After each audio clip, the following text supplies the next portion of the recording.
officially recording. We're at 2 o'clock, so we'll get this, or 1 o'clock, I'm sorry. We'll get this meeting going. We usually start with a roll call of counties. First of all, can everybody hear us okay? We used a microphone system for the legislative session. Would you rather use a microphone, or we okay? As long as you speak up, if you're good. Okay. So we'll start today's meeting again with a roll call, or with roll call counties and introductions from us. So I'll start. I'm Paul Merton, Buena Vista County Supervisor. Dennis Bush, Cherokee County Supervisor. Neil Bach, Carroll County Supervisor. Brent Wilhelm, Sac County. Dawn Minzer, CEO of Rolling Hills, and I just want to mention Christy Jacobs is not here because he's sick today. Louise Nava, coordinator with Region. Kevin Hines, Susan Police Department. Nicole Evans, Limits of Evans, Regional Assistant Civil Service. Sheila Martin, CEO, Sulam Mental Health. Melissa Drake, Kingsbury Mental Health. Amy Risberg, Counseling Services. Julie Albright, coordinator for the region in Woodbury County. Lisa Mayer, coordinator for the region, Sac and Calhoun. Teresa Yeldon, coordinator for the region, Woodbury County. Lisa Brinkle, coordinator, University of Cherokee. Cindy Rimmel, mental health advocate for Woodbury County. Doug Wilson, Great Tell Health Planners. Rebecca McCracken, Season Center. Eric Weinkaus, Manning Recovery Center. Scott Jacobs, Calhoun County. Jeremy Taylor, Woodbury County. Cecil Bloom, Crawford County. Okay, thank you. Thank you everybody for coming out today. Next up, the minutes of the previous meeting. Those should have all been sent to you electronically, and you also have a copy in your folder. Is there any corrections that anybody wants to make to the minutes? If not, I would accept the motion to approve the minutes. So moved. Second. Okay, thanks Brent, thanks Neil. Any other questions or comments? Hearing none, I'll call the vote. All in favor signify by saying aye. Aye. Opposed, nay. That motion carries. Next up then will be the approval of the agenda, which we have in front of us. Dawn, do we need to make any changes? A few changes. We need to remove the action from item C. That was a copy paste error from last month. That was the action we took to approve the phone expense for the 800 number, but they're just going to be providing an update. And then also we need to add an item for access center discussion. And we're going to discuss some proposals that were addressed at the last task force meeting, which was held at the beginning of November. So we can insert that. It would be logical to me to put it around the same time we're talking about the intensive residential and mobile crisis. If you want to move the children's behavioral health down and then insert it there. That's just going to be discussion. Right. And you say C, letter C? Between D and E. No, but the letter C you're taking off. Yes. No, keep the C item on the agenda, but just take the action language off. So there's no action to take. Okay. Very good. Is there a motion to approve the agenda then as corrected? I'll approve. I'll make a motion to approve the agenda. Thanks, Cecil. Changed. Is there a second? I'll second. Thanks, Dennis. I have a motion and a second for approval of the amended agenda. All in favor, say aye. Aye. Opposed, nay. That motion carries. This time we have inserted over the last few years a section for comments from the public. If anybody has anything they want to bring to this board, they're welcome to at this time that it's not addressed on the agenda. Okay. Hearing none, we'll move on then to item 6, unfinished business, the monthly financial report. Okay, so I made copies of the October beginning and ending balances for the counties of the region. I don't have all the counties reported on their November expenditures yet, so this is the most comprehensive that I have to be available. So we began October 1st, 2019 with a total regional and county balance of $5,482,026.37. We had revenues coming in. Those were that was the month of the majority of the county payments that were received in the fiscal agent fund. So our revenue was $2,467.12.48. The expenditures for the month of October between the counties and the regions because of those disbursements were $2,869,756.26, which resulted in an ending cash balance as an aggregate of $5,072,982.59. And then I have listed out revenues to date in the next table, and that's by source. All the county revenues are up to date. All county payments have been received that have been due for first and second quarter. We have some interest to date that we received on our Security Bank, some miscellaneous revenues, and then I just want to point out that the hospital revenues for the integrated telehealth partners that we're cost sharing now, we received total revenues from those hospitals in the amount of $9,900. And Plains Area Mental Health Center, there's a pretty good chunk there, almost $112,000, and that would be reimbursement for Turning Point to date. So total revenue to date is $3,722,497, and then our expenditures are already below that, so we're a little bit ahead in terms of revenue versus our expenditures. Are there any questions?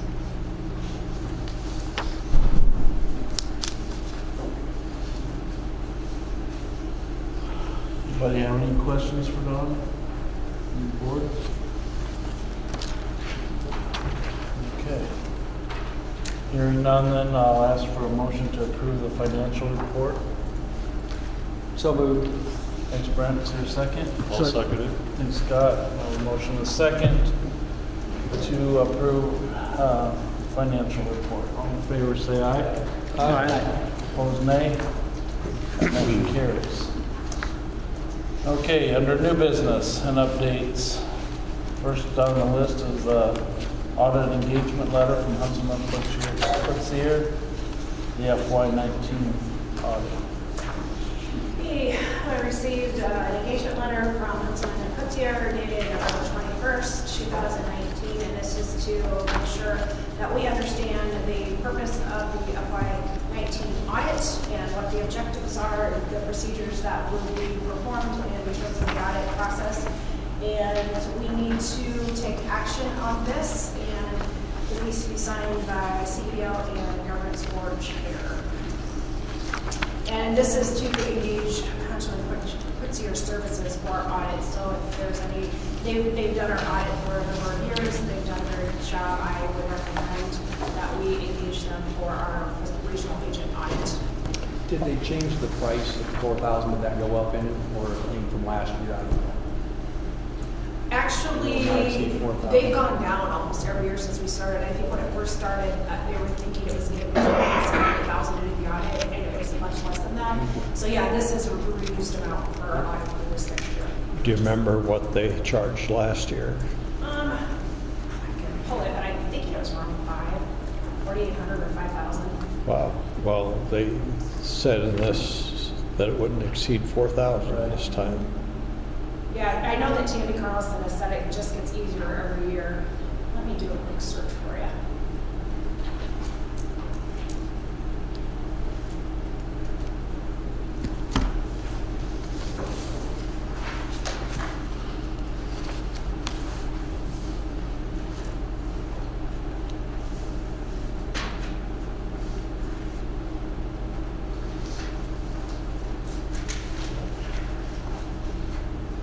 Audit, FY18. Oh, I take that back. This doesn't even seem right. I'll have to check on what we actually paid, because this, I'm showing in CSN $2,367.50, and I know it's higher than that. Let me check and get back to you on that.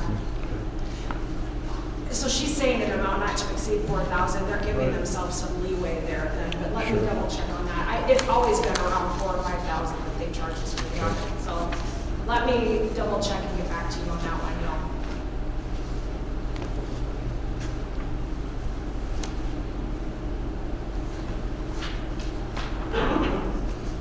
When did they have to have this signed by? Can this be on the next meeting then, or? It could be the next meeting. Yeah, I'm sure. Well, either way, I don't have any problem with the $4,000. I don't have any problem with the Yeah, we've Councilman got, Gutierrez engagement letter. we have $5,000 budgeted every year for the audit, ever since they were staying pretty consistently around that amount, so. Well, I'll move that we approve the engagement letter with Councilman Gutierrez. I'll second it. Okay. A motion from Neil and a second from Cecil to approve the engagement letter with Councilman Gutierrez for the annual audit and authorize the chair and CEO to sign. Any other questions or comments? Hearing none, I'll call the vote. All in favor, say aye. Aye. Opposed, nay. That motion will carry. Okay, mid-step contract amendment request. Okay, since we did contracts, we have, as you recall, some of our vocational providers have been receiving provider incentive payments for support and employment. Mid-step services, we do have a contract with them for the IME floor rates for residential and employment services. We are not currently funding anyone in mid-steps for those services. However, I did receive a request from the CEO, Gary Turvis, to access those incentive payments because we're funding them for new perspectives as well as goodwill. So I told Gary that I would bring it to the board for a decision on whether you want to amend the contract mid-year or if you would prefer to wait until July of next year, which brings up a whole other conversation that I just want you to be thinking about as we're going into budget time. If you can recall the original intent of those incentives, it was because we were providing grant funds for our supported employment providers that were trying to move people out in the community. That started in fiscal year 16. And we provided a significant amount of grant funds to those providers, and you essentially stepped down out of that. And as we were just stepping down out of that, we looked at going towards incentive payments, which last year, in fiscal year 19, we provided 75% of the grant funds plus incentives. And now this is the first fiscal year we're just doing incentive payments. I really think that this is an area we really need to consider for next year, whether we want to continue those moving forward. The providers do receive funding for supported employment services through either a waiver or rehabilitation services or VR. Is that something that we want to continue to supplement as an incentive going forward? When it's more of the expectation that that's the service that they should be providing, especially when we don't have work centers. So I guess I think that's a place that we can either look at a reduction in those amounts because we are paying a pretty good chunk for those placements. In total, between last fiscal year and this fiscal year, we paid out $80,000 in incentive payments to our providers. So just something I want you to be thinking about as to whether what that should look like, whether those should continue on or not. One of the things that happened with Genesis terminating their program at the end of October is that they were one of the largest receivers of those grant funds because they were very good at what they did in terms of supported employment.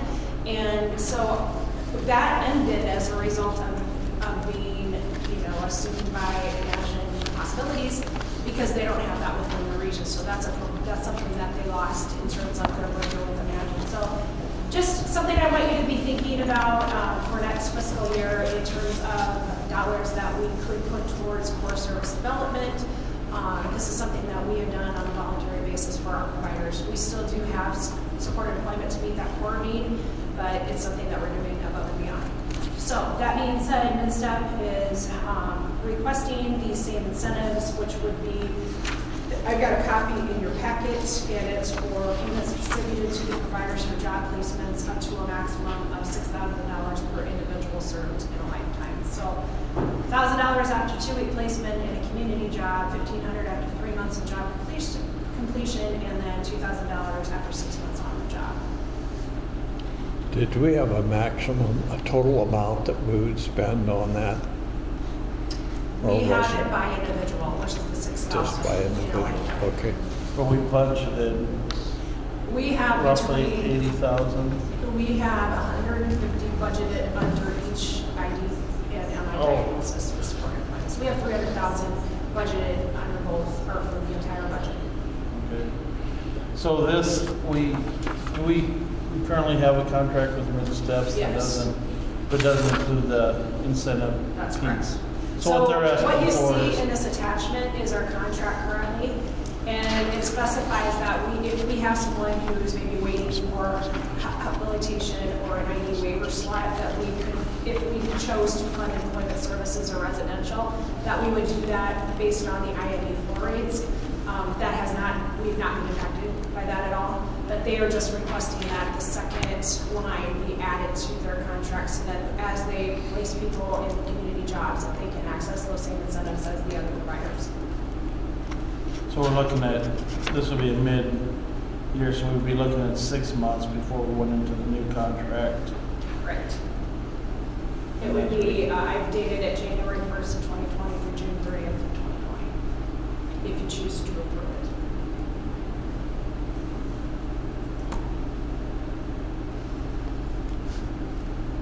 And then this is also the incentive rates we're using in other Correct. It's the exact contracts. So same. it'd be,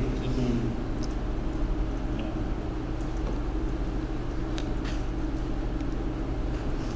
What would be the harm in waiting until budget time to consider this? You know, I'd hate to have them start it up for 6 months and then we not budget for it or something. Well, as far as the line item is concerned, we at this, as of July 1st to today, we have spent $41,000 in these incentives.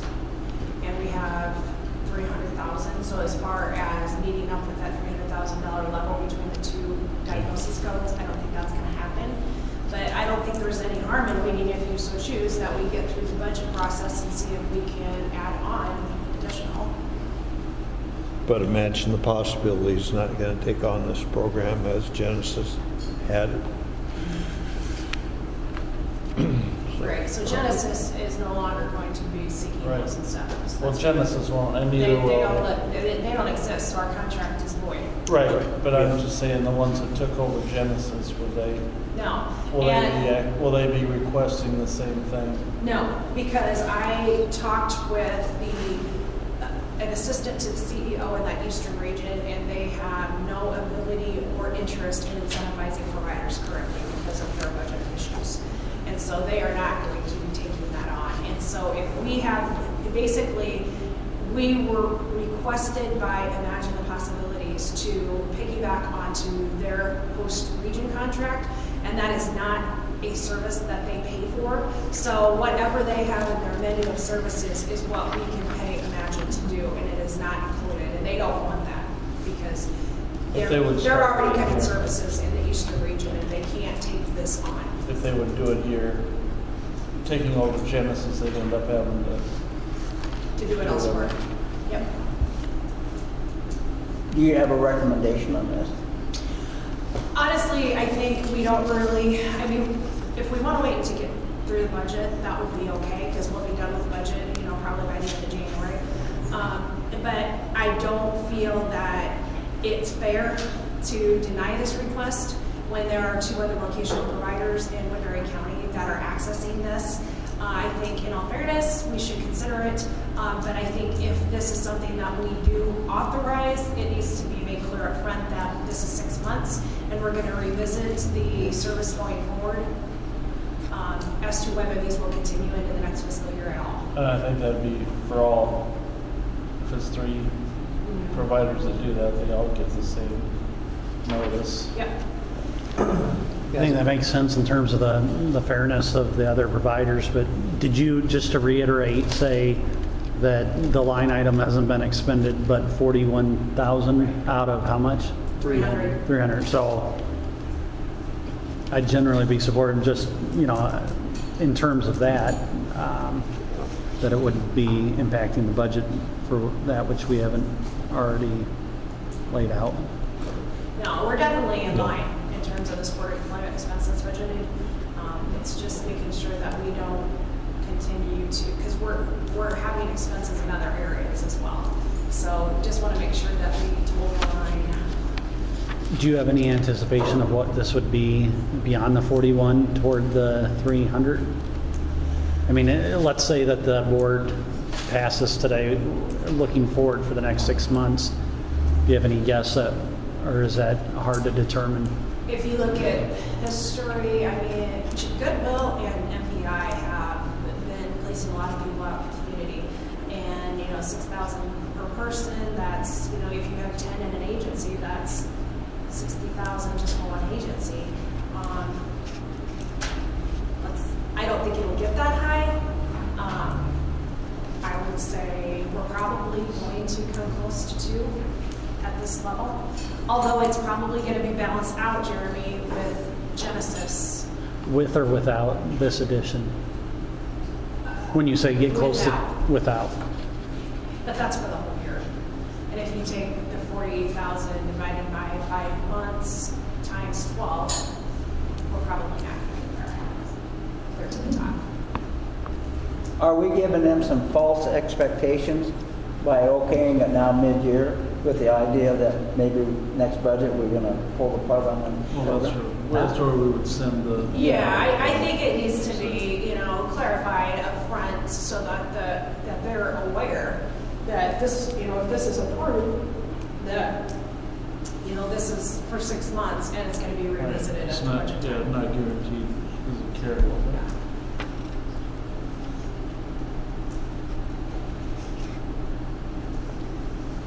And that was my thought too, the fairness piece of it. Do it for the 6 months. I think we'll be fine budget-wise there, and we would remain consistent as long as when we send that same letter to the other providers saying this is.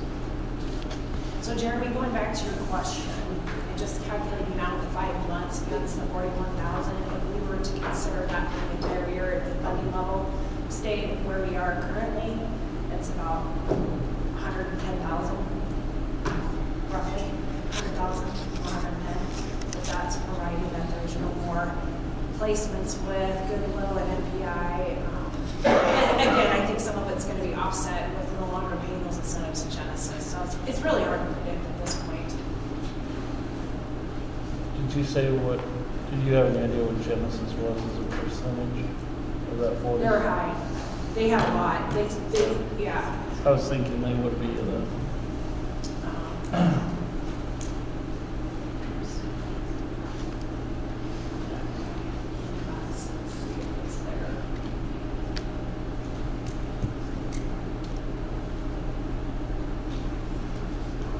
I'm not connected, so I can't access my email. But I know, let's see if I can pull up my phone.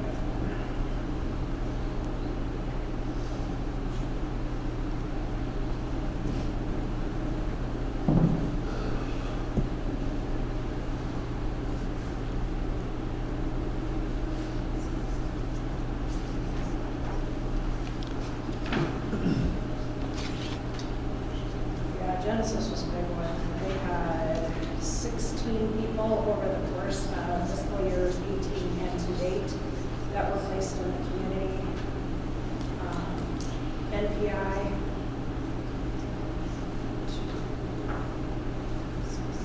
Eight. Goodwill has 10 to date.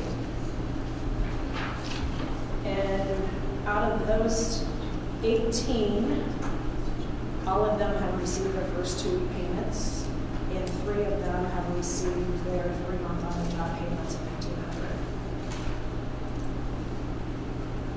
So there's still those last payments if they maintain their job for 6 months.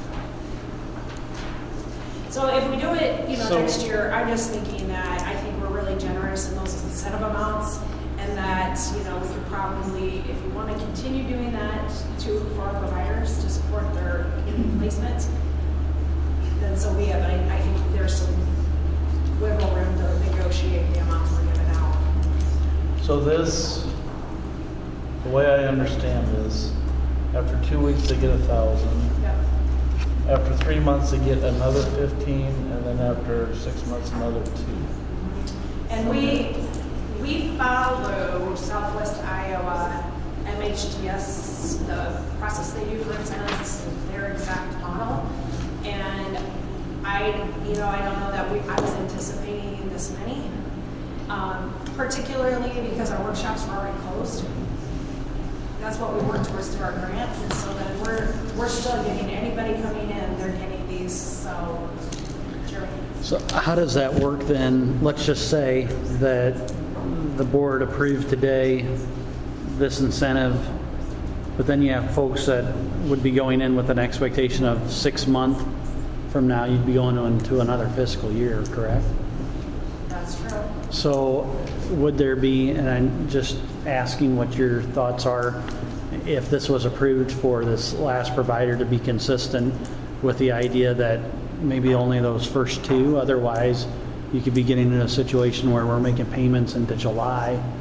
However, How does that work? Someone placed in June under this contract, and you still have to follow the contract. So we might have to budget for next year, Yes, So- we're going to have to budget some funds for next year for these. regardless of whether you continue this on or not. Oh, really? Program, you Okay, know how so much they were you- about the cutoff, but we wouldn't. Yeah, if you put somebody on the 1st of May, they're going to be, get that 6 months, or come up like 6 months. Well, but it's not the person that's getting the incentive, it's the provider. I guess my understanding was because the contract would only run through June 30th, the other contracts we have only run through June 30th, right? And if it's not approved, I mean, if they come in June, the most they're gonna get is that $1,000. To me, they just be cut off at $1,000. You guys don't see it that way? Not if they fill the contract before the end of June. If they started it, don't we have to pay it all? Because the contract ends the end of June. Yeah, but they started the program before then, so I would think we'd have to fulfill it myself. That's a legal question.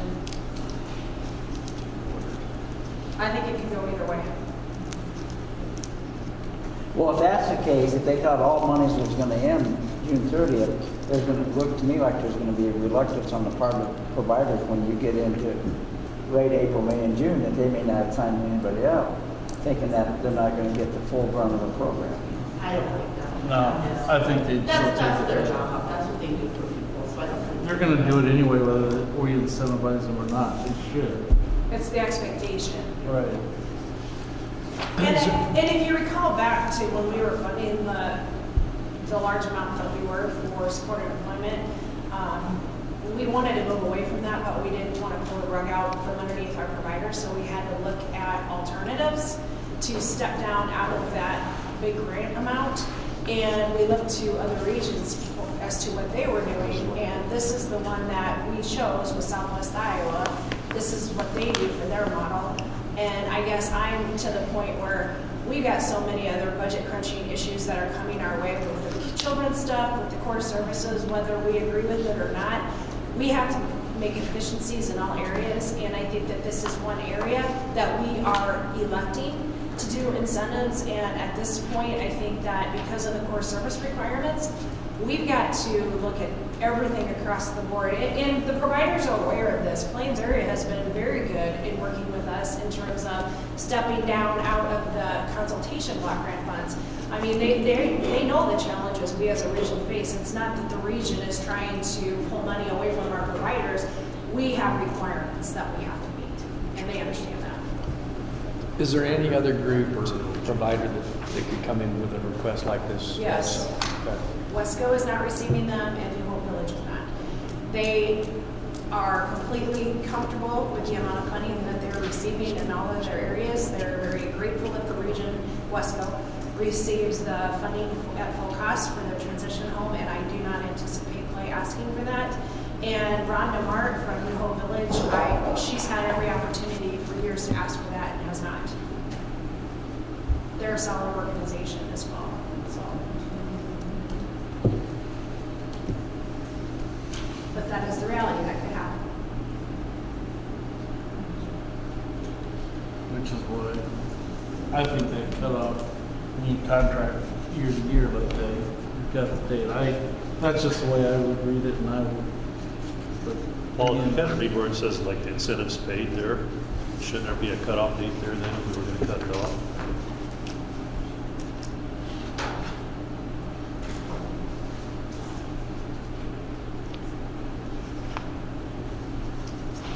After it says per provider contract, should it then state at up until June 30th?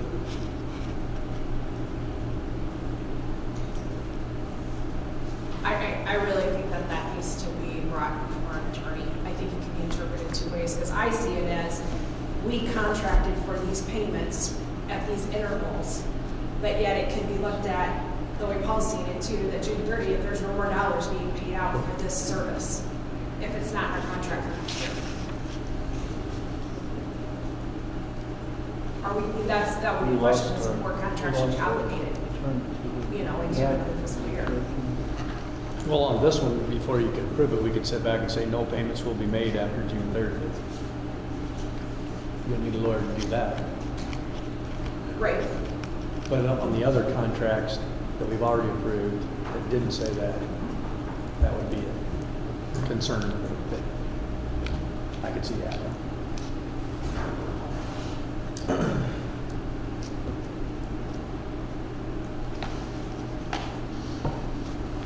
That seems like a, What's that? that seems like a reasonable statement to add to that, so.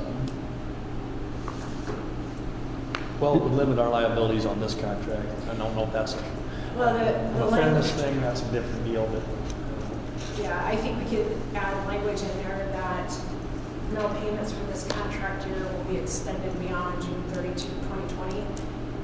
And then it will be subject, any payments beyond that date will be subject to the execution of the contract. And then if it's not in there, then it's not in there. Are you guys comfortable with that? yep, so moved. I'll second. You want to read that back to us, Louis? Move to approve the amended contract with petition, and then how do you want that worded, your dates? How are you stating it? Because it made sense to me what you said. How do you say that, Don? No payments will be made under this contract beyond June 30, June 30th of 2020. And they will be subject to execution of the They've contract. entered this contract after 6/30, 2020. And what's that second part on? Any future payments will be subject to execution of the contract for FY20. That makes sense.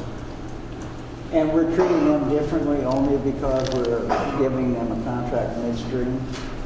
Yes, and then I can ensure that the rest of the providers are aware that this is something that may be considered for next year. Can I take that back, just in case? No payments will be made under this contract after June 30th, 2020. Any future payments will be subject to execution of a contract on or after July 1st, 2020. We don't need after though, do we? Because they should be all side by. So Effective Effective. July 1,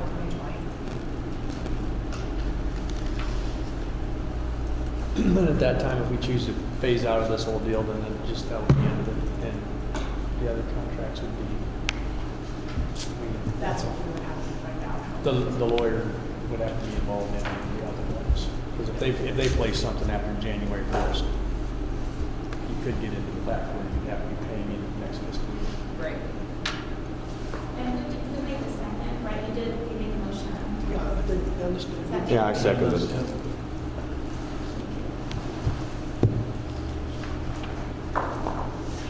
Would it make sense to ask legal counsel now, and that way you could send letters? If the legal counsel reads it the same way as Paul, then we could send letters out to the other providers, making them aware of it, and possibly heading off some problems come next June. Okay, we have a motion and we have a second. Any other discussion? Hearing none, I'll call the vote, and all in favor say aye. Opposed, nay. Carries.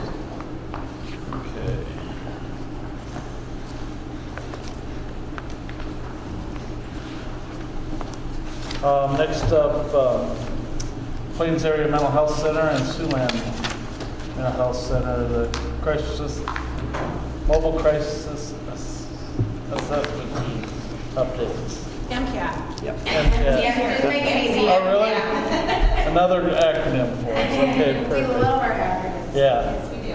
Who wants to go first? I can run over sure. You have one.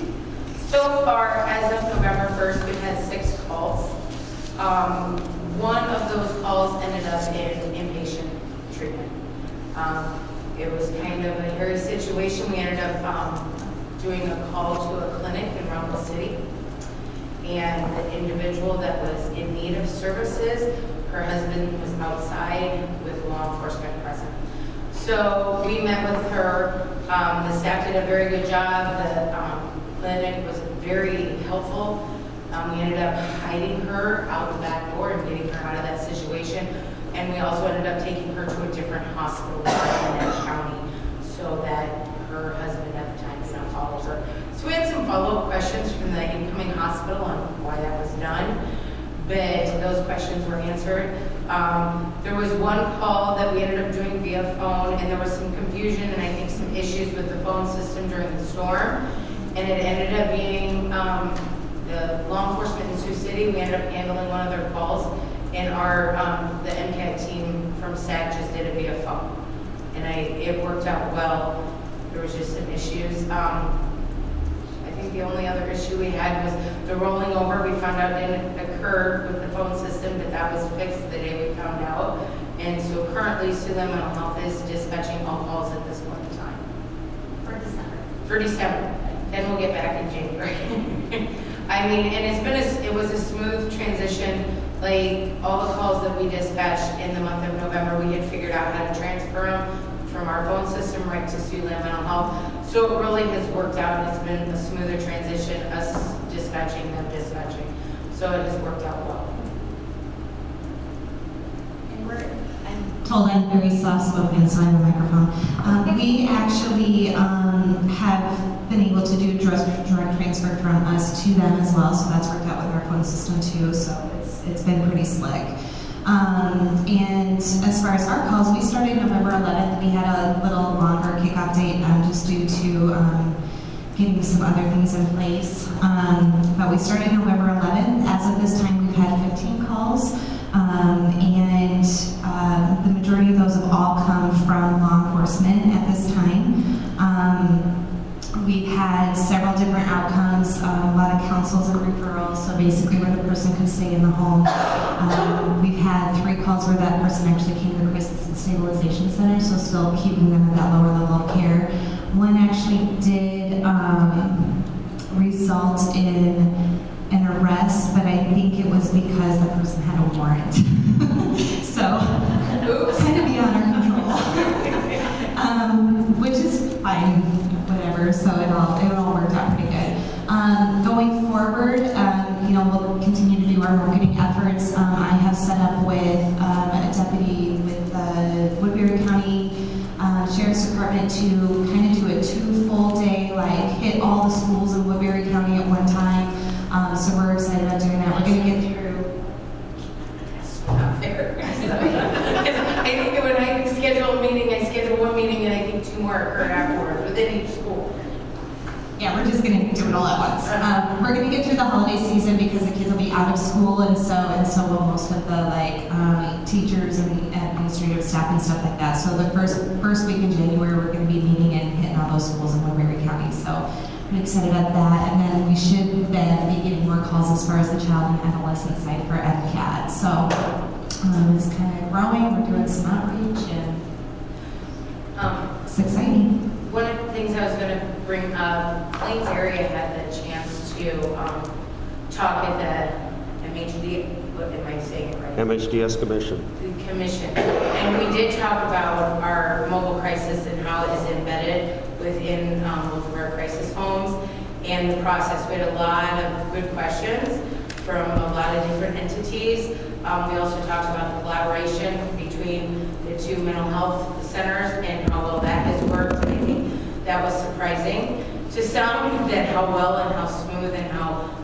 would we get along in the process. They did like the idea of embedding it into the crisis home because you could utilize staff for other services. They're not just sitting there. So, I mean, it was a very, you kind of are, but it kind of was very, very positive from our angle to provide that information to them. And I want to comment that it was a very good presentation, and you did us proud. You did an awesome job. It was good. There was a lot of questions going first. I'll add to that. I received a call right after the commission meeting from Jan Hikas in regards to our annual report. She had one question, and then I got first given approval. However, she did commend Plains area for their presentation on what an outstanding job that they did and how the whole commission as a whole was very engaged and interested and thought that their program was very, very well done. So kudos to you guys. It's kind of, last meeting we had, we were waiting for that call saying, you know, good thing, bad thing. For First time we'll call it. The service, to Oh, yeah. actually, you know, we were ready to go, but we just didn't. So that's good. Yes. Good to hear that it's working well. Okay. Next thing then, we'll move on to intensive residential service update. And Clay's not here, right? So- Clay could not be here today. He wanted to be, but he couldn't. I just wanted to have a chance to review this two-page document that was submitted to the state between Clay and I. We put this together. At the November CEO meeting where we had our joint session with the managed care organizations, I have made it clear all along with our task force that has been meeting since April in regards to IRSH that I was very hesitant for the region to start funding the IRSH services at the high cost that they are when the expectation is that it's supposed to be, the MCOs are supposed to be paying half rates for this service. And basically, Clay Adams' proposal that he talked about last month at our governance board meeting, they're ready to go. And I really impressed upon the MCOs the need for them to get the region's answers in terms of their MCO funding being forthcoming, and that I really, indicated that it should not be short-term funding, that a lot of these folks have complex needs and that they may stabilize in, a matter of a couple of months, but yet that stability needs to carry on with that level of support for longer-term stability, and that we are advocating that those high-level tiers do not be reduced right away so that the provider is left in the lurch, or it's going to be supplemented with region funding because they're not getting paid the rates that they need to serve these difficult folks. So the MCOs were very receptive to that. I think a lot of the CEOs were nodding their head because we're probably in our region the furthest along in developing the IRSH beds. And so I think everybody's just got their heels dug in because this is something that the MCOs should be funding.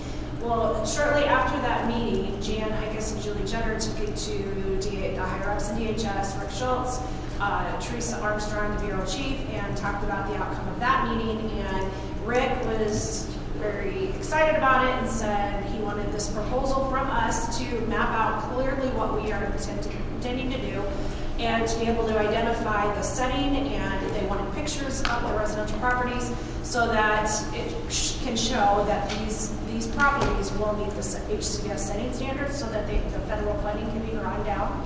So I pulled this together in a quick hurry for DHS, and Rick Schultz is going to take this to the executive leadership within the MCOs.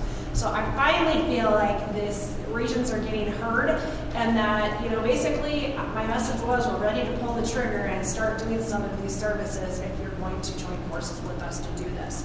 So I have not heard where this is at. This happened right before the Thanksgiving week, so obviously with the holiday, probably not a lot has transpired.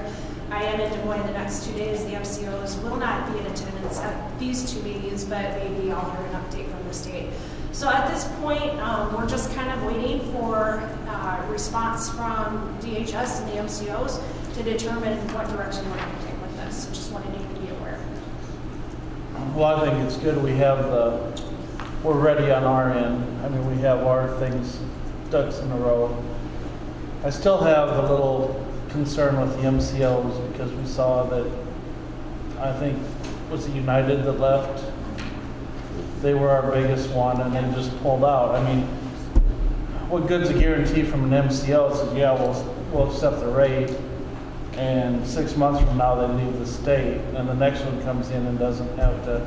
I'd like to have some kind of and I don't know whether DHS can hold the replacement or a different MCO to that same standard. But I think other than the MCO, I'd like to have somebody else's signature on that line. And I know that's probably a lot for a region or for us to ask, but that's where I have a concern is. We all do. And I don't know how you, again, and I think we tried to get that through to our legislators today. Some of you made some good points. We start a service, we intend to have that service carry on and succeed. We're not doing it for a short term. But with the cost of some of these services, we also need that. We also need that other partner to be in it with the long-term with us too. Well, and I think it comes down to a philosophical difference between the people that actually provide the service and are out here in the trenches doing the work versus what the MCOs think the IRSH is supposed to be. Those of us who have done case management know that it takes a long time to meet that level of stability. And once that person is mentally stable in their living environment, you don't pull the rug out from underneath that and start all over.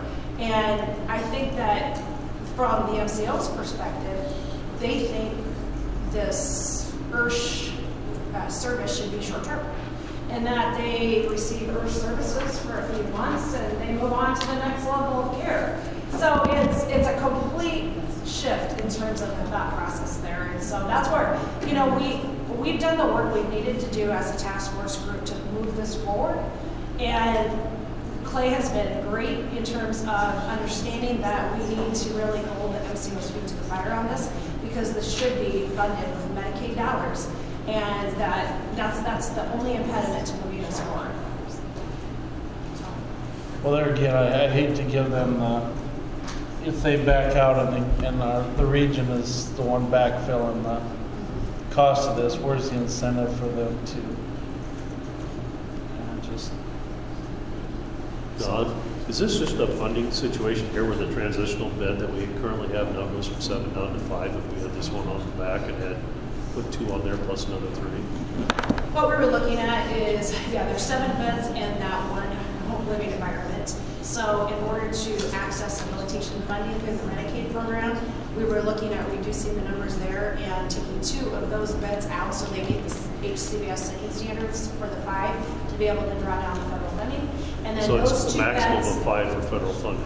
what? It's a maximum of 5 for federal funding? That's correct, Okay. to meet that sentence requirement. And then in the facility right behind the rectory, we were going to move 2 of those beds over for the transition under HAB, and then adding another bed, plus the 2 HAB beds that we were looking to start with. So just moving the 2 beds to another building would qualify for funding? Yeah, because it's 5 under one roof. Yep.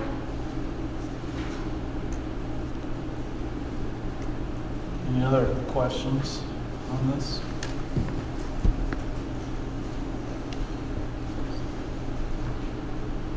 Okay, well, thanks for the update. Now let's move into the Access Center.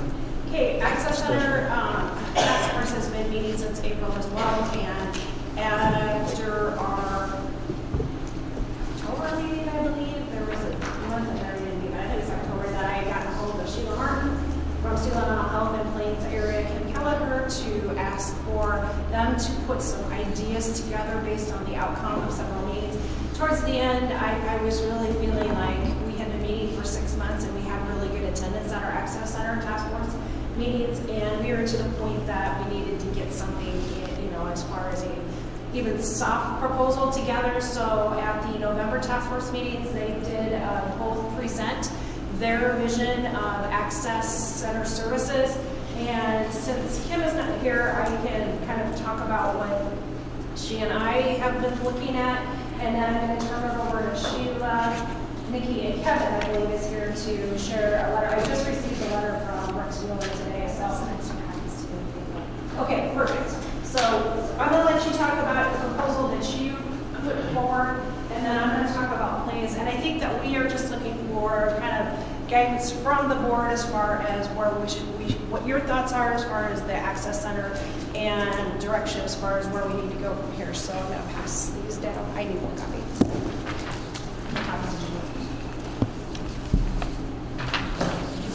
We'll see if there's enough. Otherwise, I can. Okay. Take it away, Nikki. So we are proposing that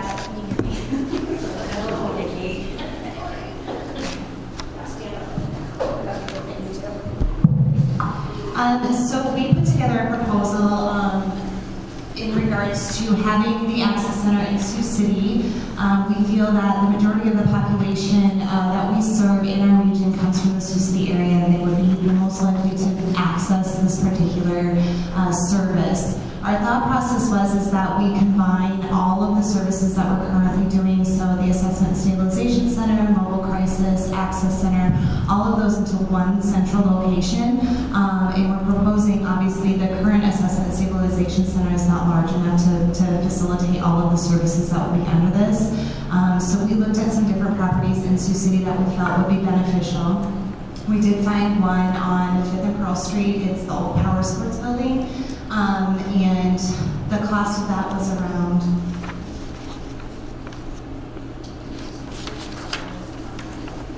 so it's been on the market for 3 years, and it's at $300,000 currently to purchase, and then obviously the modifications. And I apologize, I didn't know I was going to look at the more formal piece of this today, but essentially the purchase of the building, the remodel costs were going to be approximately.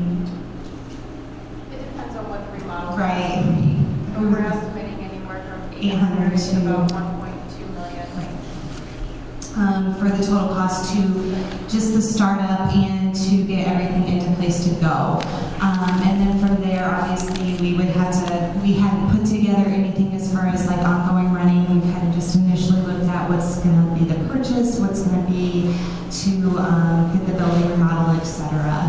And so we haven't put together or developed a formal budget as far as like costs for ongoing running until we've established as a region what we're going to do to proceed forward as far as meeting that access center expectation.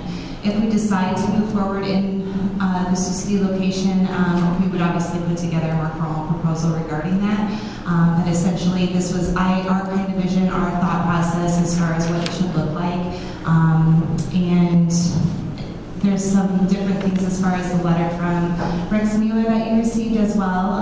That kind of has some of the same information that we provided in our formal letter to Don when we initially proposed as well, as far as like numbers and statistics and reasoning why we feel it's appropriate that it be in the Sioux City area, especially in that particular location.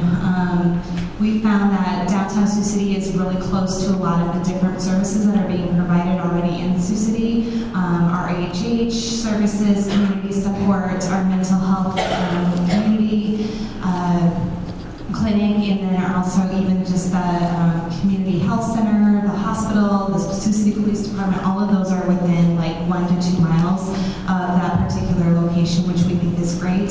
In addition, the majority of our homeless population is down in that area. They would have easier access to getting to that versus our current location. And then also the big piece of this is the follow-up care coordination, and that once they leave us, having that ability to follow up with them and ensuring that they're getting that ongoing service in place, and hopefully, stabilizing their mental health, and then, continuing beyond that into having that care coordination and so on with them. there's obviously the bigger piece of that with the Access Center, and that there's the substance abuse piece that oftentimes we get either through the Assessment Stabilization Center, and I'm sure as well as in Turning Point too. There's that co-occurring condition, and the Access Center would be able to address both of those needs, where right now we're really only on an informal level, not so much with the substance abuse, more so the mental health piece. So just having the ability to address both with those folks would be just wonderful.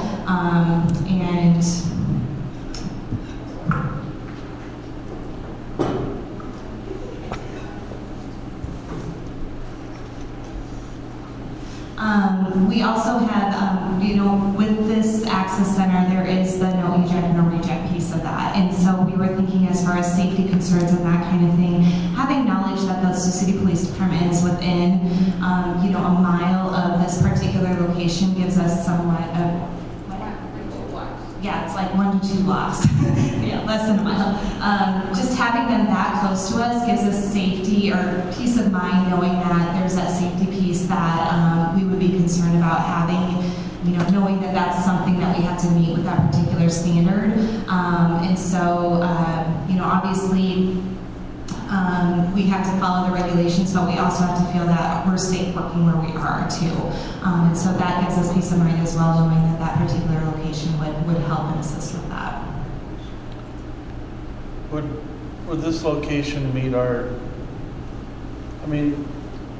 region, I would think it would, but if we were to combine this service with, I'm just going to use the other 2 regions that were here today, Sioux Rivers and Northwest Iowa Care, would that location still benefit for both? What would it meet isn't there a mileage or a time criteria? It's 120 miles. So we would be okay with?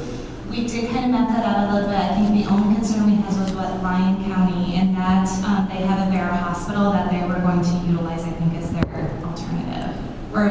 And we also talked about telecommunication as well. And as Kim kind of pointed out today, that they are looking at a virtual access center model.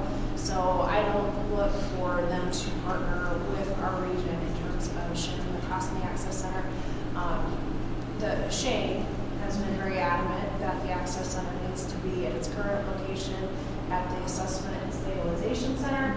I can definitely see the needs of what Nicole is saying in terms of the security need, especially if they were to be located downtown, having better access to police force if needed, all of the other, a lot of the plants are downtown, and there's a big homeless population that needs to be safe. And I don't know. That's where we're going to have to come to some kind of an agreement to move this forward. But as far as Sioux County, I know that Shane from Sioux Rivers, he is interested in partnering with us on this. It's just a matter of trying to come to an agreement in terms of the location. If we go to the new location, is there a chance that we may end up doing this by ourselves? If Sioux Rivers gets their heels dug in? I think one of the reasons he's really adamant about keeping it in that current location is because they own that building. And so essentially, if we leave there, they're stuck with that asset. And so I think that's one of the reasons why he's particularly concerned about us leaving that particular location. But I just want to reiterate, the safety piece of that is that, there's quite a distance between ourselves and the Sioux City Police Department. And we have had incidents there in which we've had to have a more immediate response. And I just don't feel comfortable having us that far away if we're going to be a no eject, no reject facility. So. Dawn, it might be beneficial to explain exactly the concept of an access center so everyone on the board understands what we're talking about. The access center, it's basically a one-stop shop for any individual in crisis. And there needs to be access to a subacute level of care, and there needs to be access to, they have to be a substance abuse component of the service, as well as they have to have access to crisis stabilization perhaps. There could be detox beds under that roof, but basically there's a no eject, no reject requirement where law enforcement or someone in crisis can just walk in the door, they are assessed, evaluated, and triaged to determine the appropriate level of care. There may be people that show up at the Access Center that need that higher level of care in a hospital environment, or they could just be treated in a 23-hour observation type setting, or they may need crisis stabilization. I think it really makes great sense. I love the concept of putting it all under one roof versus the virtual model. I think can be, in my mind, a little more cumbersome. But essentially, yeah, it's to meet the needs of someone that's in a crisis without being turned away. And really, I'm going to say, maybe I'm way off base on this, but the departments or whoever that's going to utilize this the most would probably be law enforcement, if I'm kind of the way I'm seeing this is working out, right? They would be, and that's why, right, so to me, that's why the virtual thing's not, I can't quite wrap my mind around. I think one thing that I look at is it's one thing for us to take somebody there, we already know what we're doing. However, like at the court system, at the county level, a judge can say, we need to go to this access center and get whatever it is. You know, get some type of counseling, get some type of services. As close to where that's at, number one. Number two is, then you're taking them there, and that's what somebody's making that assessment versus what they do now, and they send them to the hospital can deal with it, they just kick them out the door. It's that follow-up piece, and I think that the judges would say, hey, put you in this access center, and then they know that some type of follow-on service is going to be done after. So one thing to look at the law enforcement piece, I get it, but there's another piece on the other side, where if they're sending them to the hospital and not getting care, they get taken out the door, there's no follow-up. So I think that's what probably our biggest issue is you take them there, and they take them out the door, and you go back, 5 hours later, you take them back out there, and you take them out the door. And I think that's why having that building, we have some place where they can go and look at the follow-on services. I think that's probably the intent of the law, that's what they're trying to get at, is not just taking them to the hospital, getting picked out the door, we don't do anything with the animals. But that court piece, I think, is pretty important. And I don't work on my side, I just know that the judges, and we did have a conversation with one of the judges in Sioux City, Judge Nelson, and he absolutely understood it right from the get-go. And so, yeah, that's something that we know to have some place to take them. We know that there is some type of follow-on services, not just send them to get an evaluation. Can I just ask a clarifying point? So we're talking about the Access Center, right? But then it sounded like we merged into the Crisis and Stabilization Center as well. Is there a thought that the Access Center could be separate from the Crisis and Stabilization Center, or is it an all or nothing?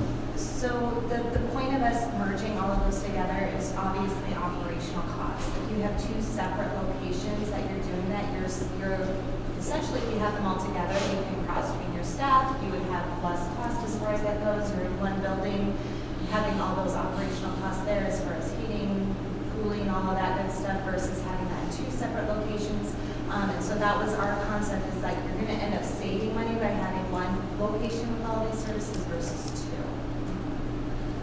My only, and I'm just throwing this out there, I agree in those terms, but what that does with Sioux Rivers in terms of if they do or do not partner, you know, right now it seemed like when we came up with that split up to what they would be contributing, it was somewhat to our advantage based on their actual utilization. And so if they don't end up utilizing and they double, I'm not sure that's very definitive in what I'm saying, but to me it's something that ought to at least be considered. If what do they do and what? They would still essentially have to come up with some sort of alternative for crisis stabilization and 23-hour observation, because they wouldn't have that otherwise if they didn't continue to contract with us. So they would have to find another location to do that in their region, and I don't know that they have that availability at this time. So they'd essentially, I'm just thinking long term, they'd essentially be the owners of a $675,000 building, that they would maybe put on the market, but they certainly couldn't operate financially because it'd be a competing one 2 miles away, right? No, because they had the one for their region. If they chose to open one in their region. Right, but they wouldn't do so in the present location that they're in right now. No, because In Sioux City, it'd be outside of their, right, it'd be outside of their region and they can't financially do it and compete with one 2 miles Because away. they wouldn't, number one, they probably have a provider to run it. Right. So in Woodbury County, and number two, it just doesn't make sense to have that asset in Woodbury County when they're servicing their 3 to 5 other counties in the next year, so. Do we know if they have another, is there one, Dawn, up in Dickinson or? Okay. Another issue that with where the Sioux Rivers Assessment and Stabilization Center currently is at, we have issues with parking now. And if you add an access center and additional staff, and we're going to be housing more patients, I don't know where people are going to park. I just don't think the facility is big enough to house an access center. Don, when they talked about 120 miles, did they also say that was there 6 minimum access centers? Right, across the state. So if we turn around and if we should like put this on the far end of the region, if there's one closer, say like for Calhoun, or Carroll, that's clear on the other end, can we go to another access center that'd be a little Yes. closer for law enforcement to take them to? Yes, and actually, Community Family Resources is going to either, do you know, have they opened the access center in Fort Dodge? I think they have kind of a crisis bed, but not actual. I need to check into that more because Bob Lincoln, I was in a meeting with him yesterday, and he mentioned that they have their access center in Fort Dodge through CFR. So I didn't know where that was in the process, if it's open or if they're setting that up. If it's CFR, it's not going to be open. He talked at a Webster County Board of Supervisors meeting too of providing an access center in Fort Dodge. Yeah. But it's crisis stabilization more in. He's got a different CFR. model. Yeah, he's looking at more, because I was kind of struck by the numbers that he handed out, and I don't think it's on par. But at the meeting that we were at yesterday, he only had in terms of, I think across his different quadrants, he had different levels of funding for an access center in his region, and it was under $1 billion for all of his quadrants, 22 counties, and I'm not exactly sure, but it sounded to me like their existing facility in Waterloo that does crisis stabilization, he's going to put 23-hour and subacute, he's looking at under there, and maybe some IRF beds, all under that same arena. So, but he didn't have a high amount of funding, which really struck me as strange. So I'm not sure how he's proposing that the provider does it on such a low budget. I'm thinking, How do we, go ahead. in referring to CSS, I'm quite sure that Mr. Woods, who sits on the commission, in describing the model that they were going to use, is kind of a hybrid between a brick and mortar and then the virtual.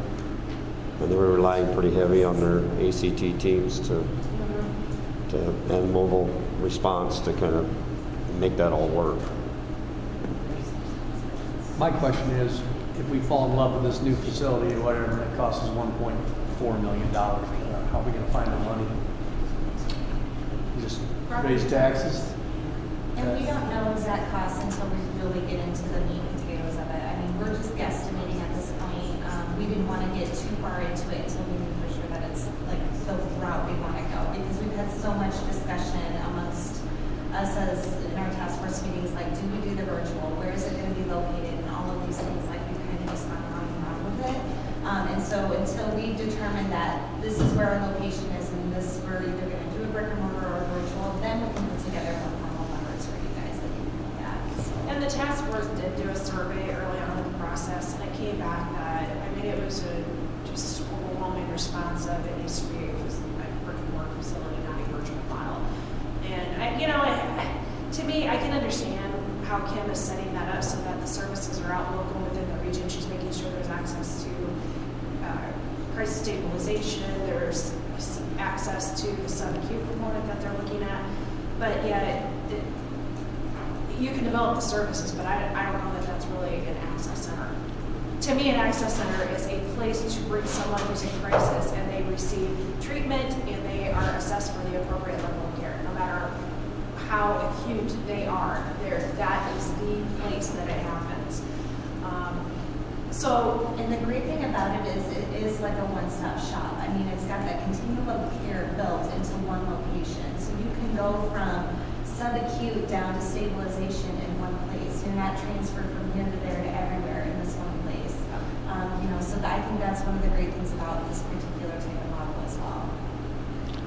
Are most access centers combining with crisis and stabilization center, or some where they're standalone and they say you need to go 2 miles, 5 miles, 10 miles away, and we're referring to different locations? It's really, Or nobody knows because it hasn't been stood up. The opening that I'm aware of currently is the one in the Cross region, which is the region that chose to discontinue their iStart services because they needed funds. They have crisis stabilization under that roof. I've got the layout somewhere. Is that the, Down in Marion County. Yeah, so they're putting everything in one place. And Hillcrest as well have theirs. yeah, OCO, Yeah, it's in Clark. yeah, OCO, they cut down their stabilization beds, their residential stabilization beds to maybe 4 or 5. To get, because Ashley and I went, it's a beautiful facility, they redid it at the old grocery store, Ashley and I went down there and visited. But they cut down their stabilization and it's, It's a new building. Yeah. So, okay, that one, yeah. Which one is this one? That's the one. the one in the cross region, the one in Lucille. Yeah, they received a rural development grant, a huge grant to put up this new facility. And it's That on one's target. everything in it. Yeah. That Yeah, one's that's got got everything. Like initially they were gonna start out with just like strictly access center stuff, and then their region asked that they added crisis stabilization, removal crisis, et cetera, et cetera, et cetera, et cetera. And so theirs is gonna be a one-stop shop as well. And then Hillcrest had a very similar thing.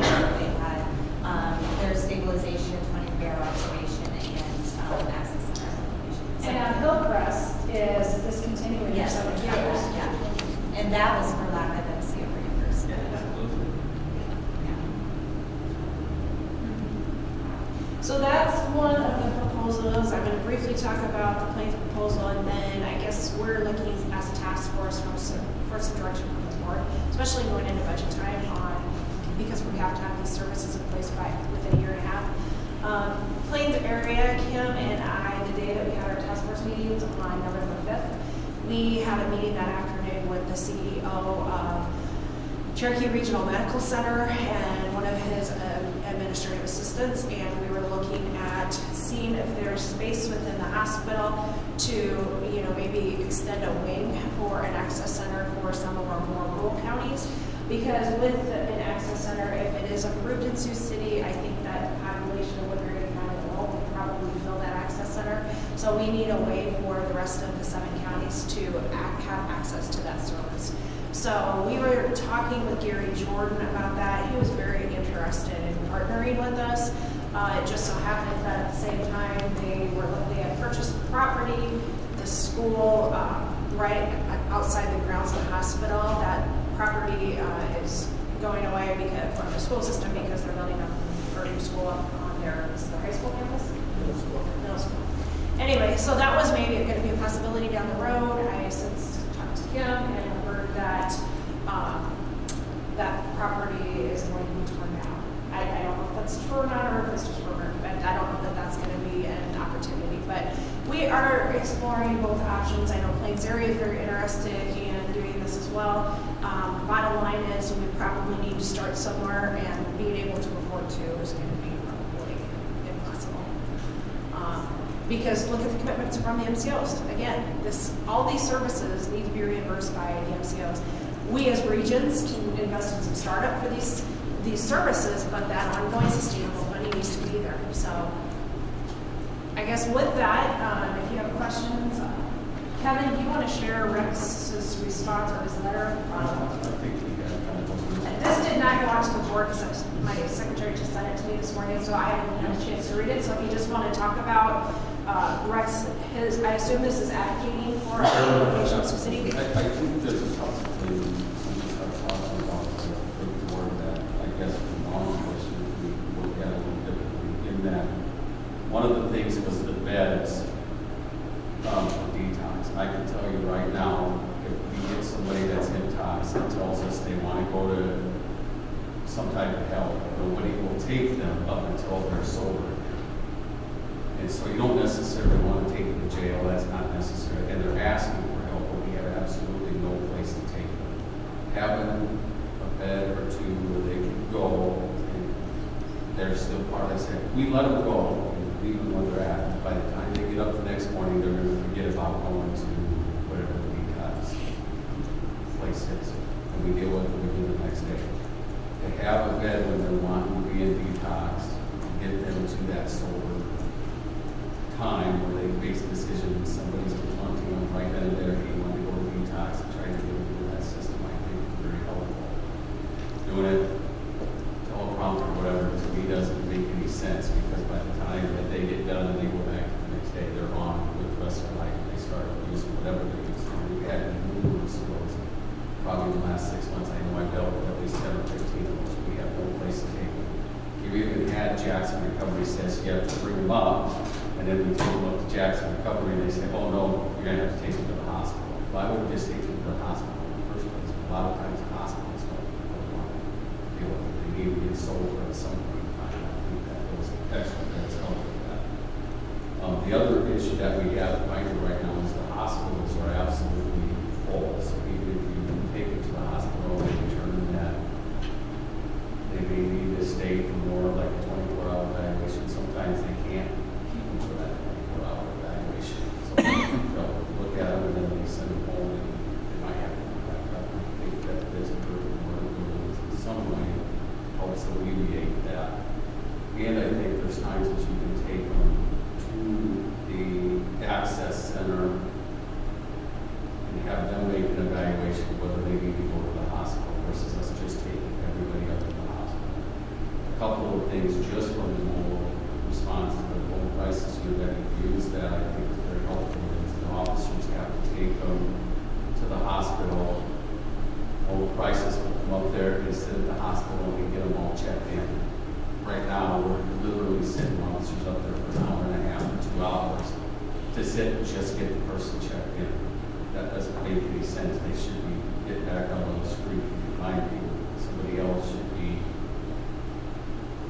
get them through whatever that process is that they have. And I think that's kind of some of the things that the chief was talking about.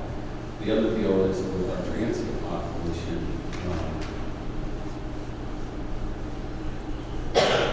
I think that we take them right now only to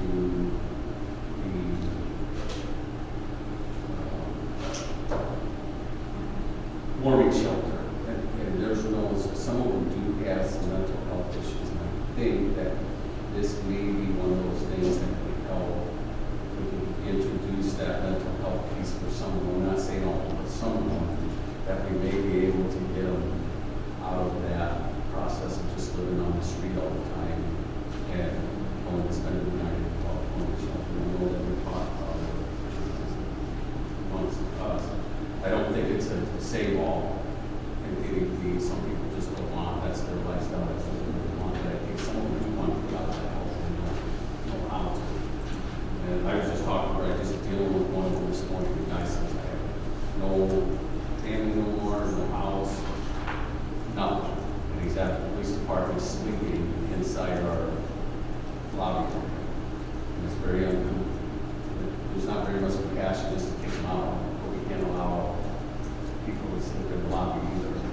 I think that's just another one of those things that, we can get them in. It's not a mental health issue, but just be able to provide them and get them to some type of service that can help them get in that jump start. At that point in time, and I think that was another thing that the chief kind of talked about. We dealt with this mental health with the homeless population for quite some time. Gathering downtown, gathering by the police department, we helped us be able to maybe have some other options for that transient population where we work on getting them off of being on the street and doing some other things.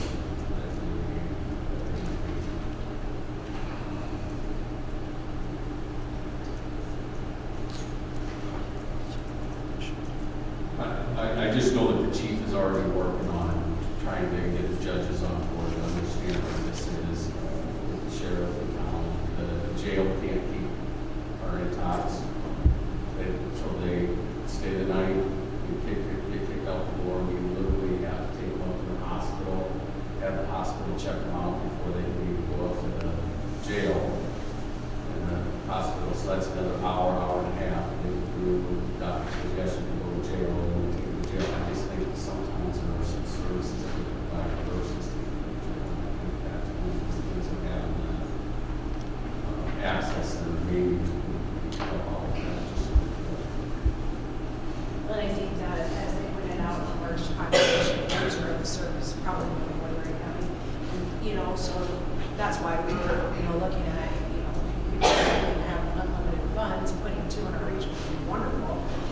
But, we got to start somewhere, and we want to, if your largest population is Woodbury County, we don't want to start with one at the center of the region and make that, everything go over this direction. I mean, but then the 7 counties out on this side of the region may say, well, it's not fair that we have to go all the way to Sioux City to access it. So then, we're looking at, eventually maybe expanding that to 2. But if some of the eastern counties, if we have the ability to access services within the access center location, if we're not, it might be where they end up going. So we're still kind of, looking for, we haven't made any decisions at this point, but we're looking for direction from the board.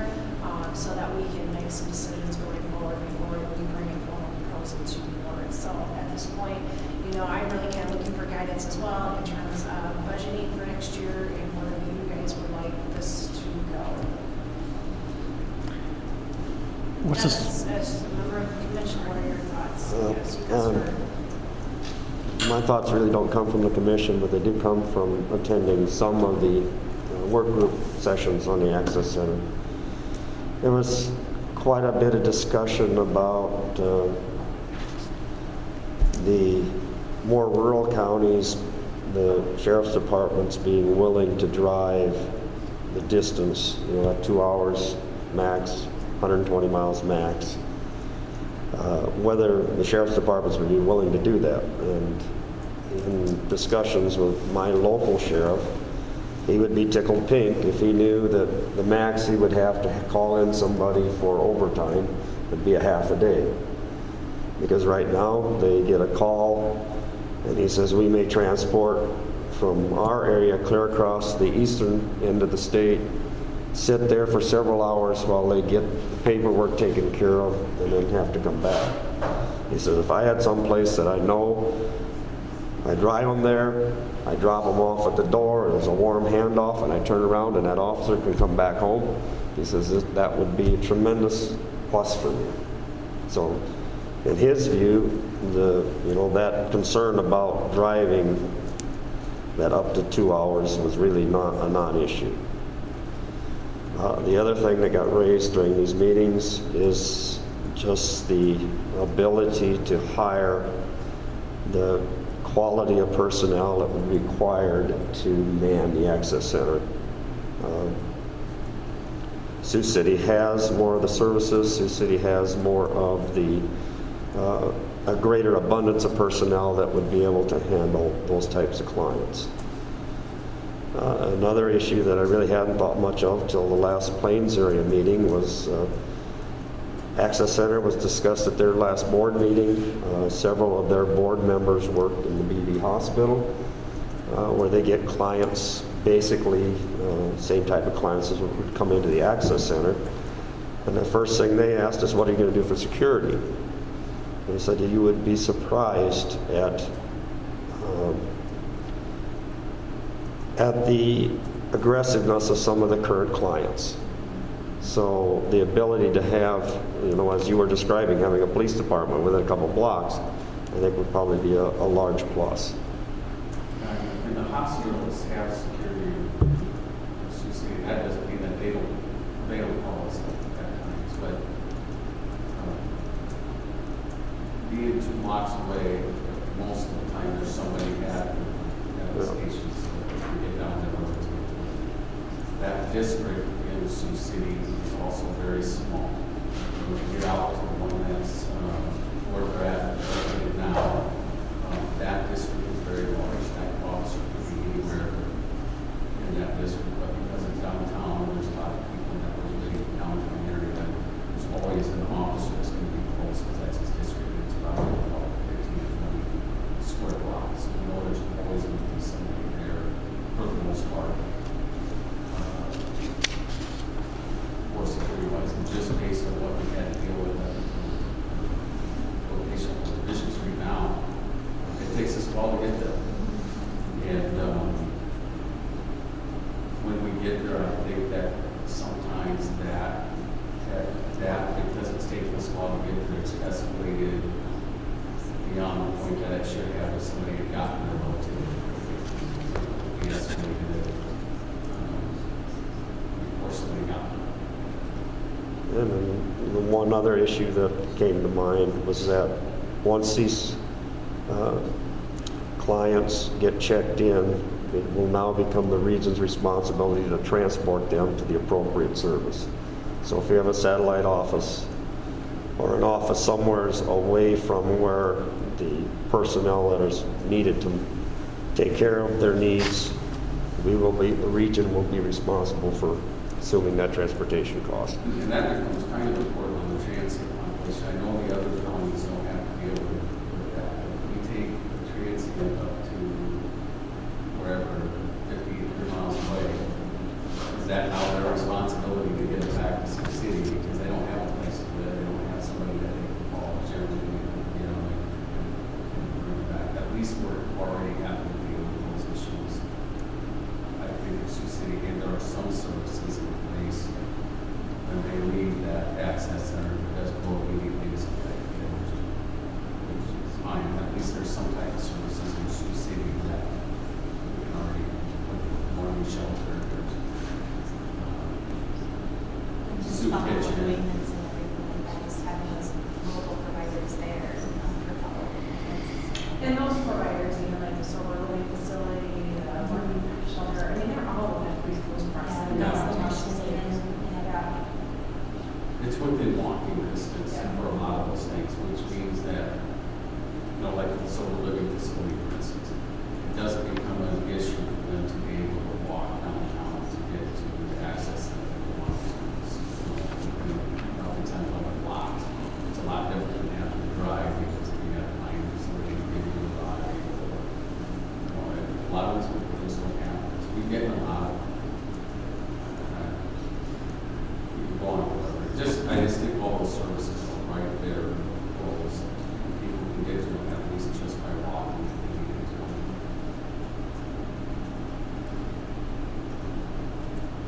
What's the square footage of the location that you're looking at as a combined facility? Do you know? Power Sports building is over 11,000 square feet. 11,000? No, 11,000. 11,000 square feet. Yeah. So it would, I feel it would meet all of our needs, and in there, it's going to be pretty much a blank slate. It's almost a warehouse. It's a warehouse, yeah. So it's not like. And it comes with, tearing down a bunch of walls. Yeah. And it comes with 15 parking spots. Has it been checked over for, We haven't done any of that. Okay, well, I'm just saying, We would have. would you anticipate? If this is the plan of action, we're going to have an architect Oh, go yeah. through, draw plans, and give us an estimate what remodel costs are going to be. And like I said, with 15 parking spots, it's really gold for us there in the city. And if there is overflow, it's kitty corner from Siouxland Mental Health Community Support. So there could be parking over there too. And plus it's visible and accessible. And there's street parking at night. So there's more accessibility there too. So.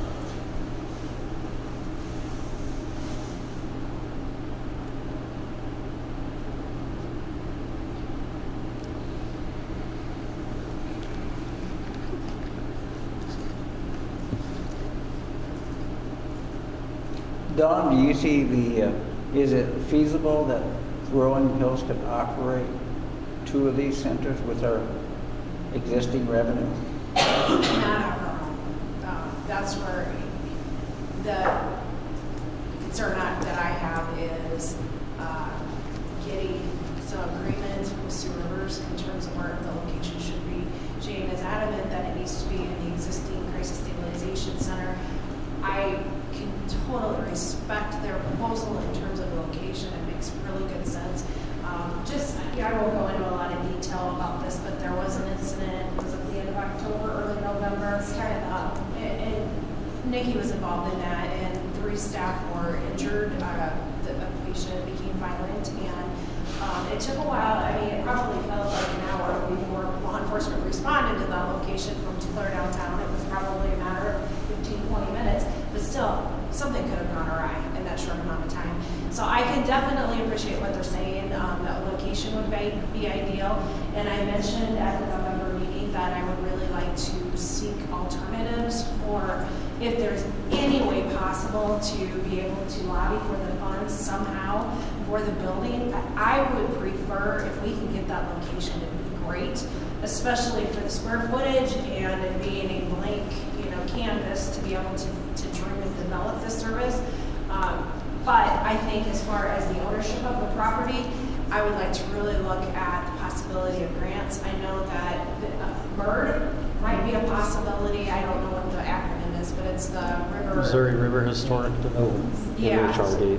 Yep, and I know that local nonprofits do access grant funding that way.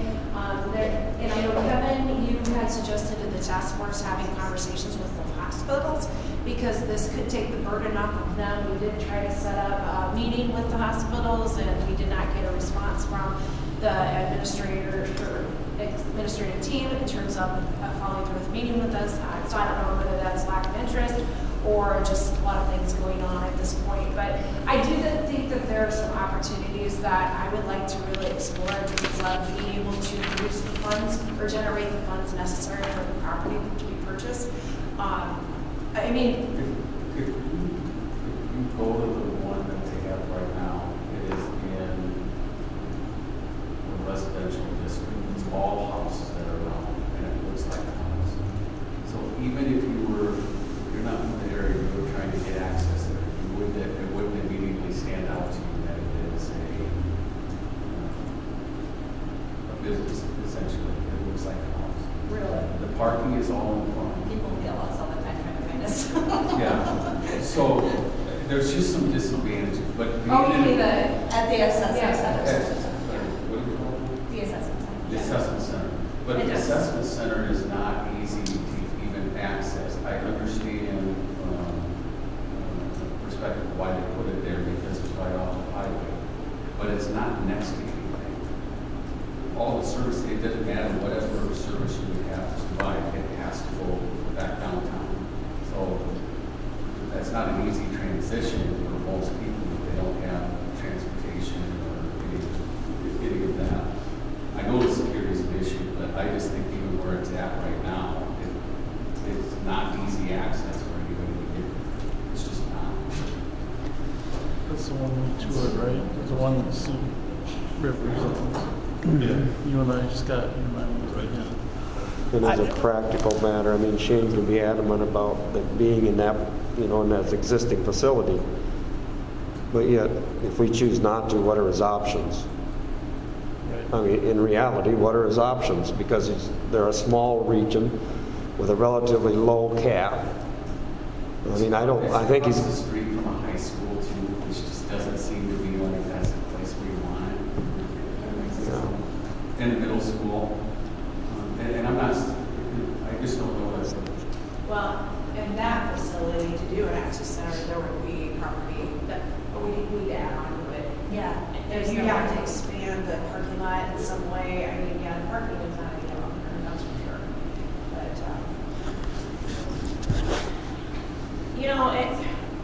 at some point, these are the hard decisions that we're going to be facing. And as I mentioned earlier, the non-core, we're all doing non-core. And as Tim Crane pointed out today, why not just take the hard stance and not do that? Well, we're dealing with people's lives, and that's really a difficult decision. So that's where with the supported employment incentives, if we can create some efficiencies there, a service that's already being funded otherwise, then let's look at, using those dollars and reallocating towards the core requirements. So I really would like to, if we're gonna pursue moving forward with this, if you guys are aware of any way to be able to access funds for this, we can research some grant opportunities. And then I would be more inclined to say, let's pull the trigger and move on this if we can get the building purchased without original dollars. I have a question on the building owned by Sioux Rivers. Would that need a lot of work to make it into a usable facility? I'm gonna let you guys answer that, because I don't really know what the property location line is, or how you even do it. It's downhill. Yeah, It's not easy to add on, I'm sure they could do it. Well, that's my point, I guess. I'd be reluctant to spend money remodeling a building that's not what we want from the start. It's already got $700,000. Because the location's never, you can change the building, but you can't change the location. You couldn't add a parking lot where it's at in front, there's no way to add another any more to the parking lot. So even if you make the building bigger, the parking lot that's there now is not going to get any bigger to match building it there. And one point about the satellite, maybe up in Cherokee, like from Crawford County, there's only about a 20-mile difference between Cherokee and Sioux City. So I guess I question if we can afford to operate two centers. Right. And Kim Kelleher, she has stated at previous task force meetings that we start with the one in Sioux City. And then eventually we determine, if we truly have the need out in rural counties, or if, law enforcement, from my understanding, I know that the majority would be comfortable with driving that distance versus, right now they're driving all over the state. But then after, Kim was comfortable with us doing that, and then she decided this opportunity, she wants to utilize one of our critical access hospitals. So we had met with RMC, but nothing has been set in stone by the task force. We're just really looking at direction from you. Obviously, we can't do both on our own at the same time, so we're going to have to start somewhere. Can you clarify? I think I'm confused. Are people going to be under court order to go to the access center? You can be court ordered to an access center, yes. Okay. Because I know a lot of our sheriff's departments aren't going to transport unless there's a court order. So. Right. Okay. Yeah. There is a provision in the rules and law that they can be court ordered to an access center. And what is the amount of time that someone can stay there? It depends on the service itself. I know with the subacute, it was around 7 to 10 days. Stabilization can be 3 to 5 days typically. It depends on which service they're accessing, whether they're. So still maybe a maximum of 10 days or so? Well, it depends if they transfer from one to the next, and it's a lower level of care, it can be longer than that. How many beds can you have under? Like 16 or less, yeah, I think is what it is. But we look at our if you look at our current stabilization center, we have 9 beds. Never are we utilizing 9 beds. We could easily decrease the amount of stabilization beds that we need, and then take those other beds and utilize them for the subacute, et cetera, et cetera. So, it's really just kind of setting up and designing what we think is going to be most appropriate and most efficient and most reimbursable, I guess, and, which services can be utilized the most, and kind of coordinating from there. As a service coordinator, please speak up. And you guys know this too, our biggest backup is that people are ready to be moved out of hospitals or the access center. And then where do they go? You mean like transitional? Well, even our transitional is full. And then, one program has a 3 to 5 bed, that's it, or 3 to 5 day limit. And then 3 months, 6 months. Which is why we need more transition beds. Yeah.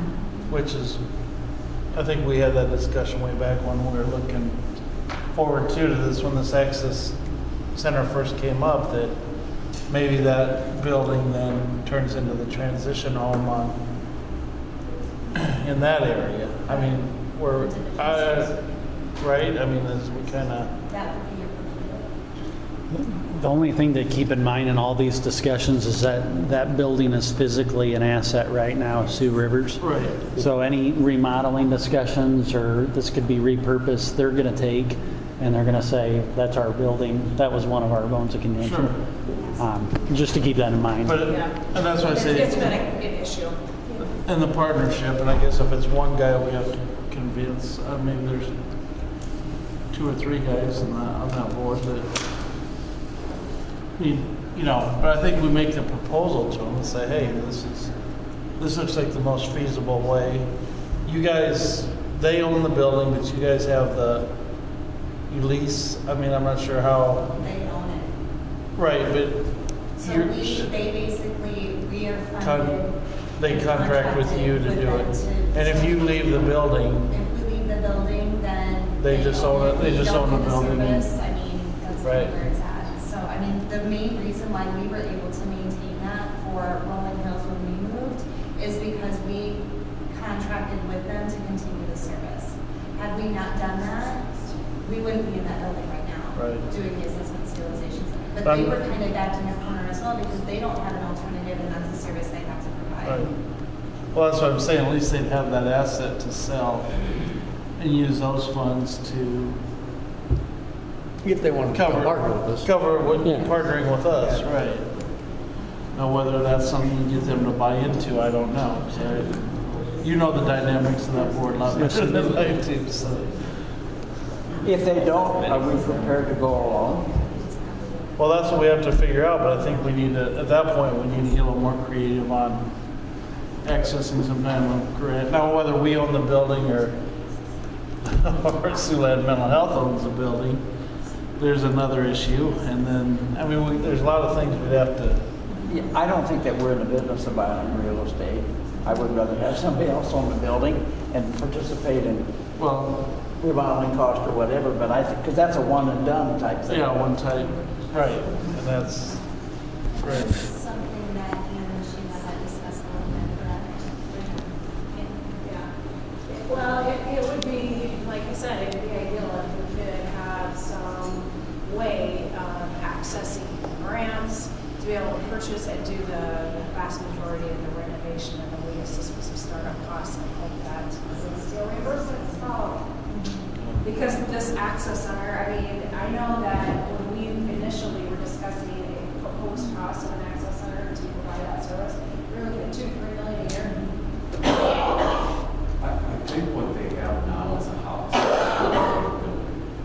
And so I think with this small, look at a larger building, you look at, I don't know necessarily that you want a couple detox beds next to, or sit right next to where, but you kind of split that stuff up a little bit, so.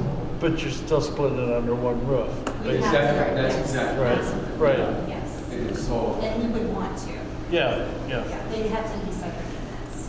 I don't know that they can do that necessarily. I'm not saying they can, I'm just saying that there would be a cost, pretty darn good cost to do that. I don't know. In their current, yeah, building. Oh, yeah. Yeah, Scott and I have toured that building. I'm sure you've been there, Jeremy, so. Yeah, we definitely know you're. It wasn't hard to find when we went there, so. Glad that We gave ourselves an extra 20 minutes, we're still 15 minutes late. But we found it, yeah. So I guess direction, do we want to? Did you want to ask him? I just so you know, my one hat and one side of my thinking wants to advocate for, I know what would be ideal, which would be downtown, right next to, all under one, you know, so that's one part of me. The other part recognizes that Woodbury County initially contributed $475,000 of the $675,000 building, which would be gone. And then we would be looking at, okay, so now we're going to purchase a $1.1 million building and start from there.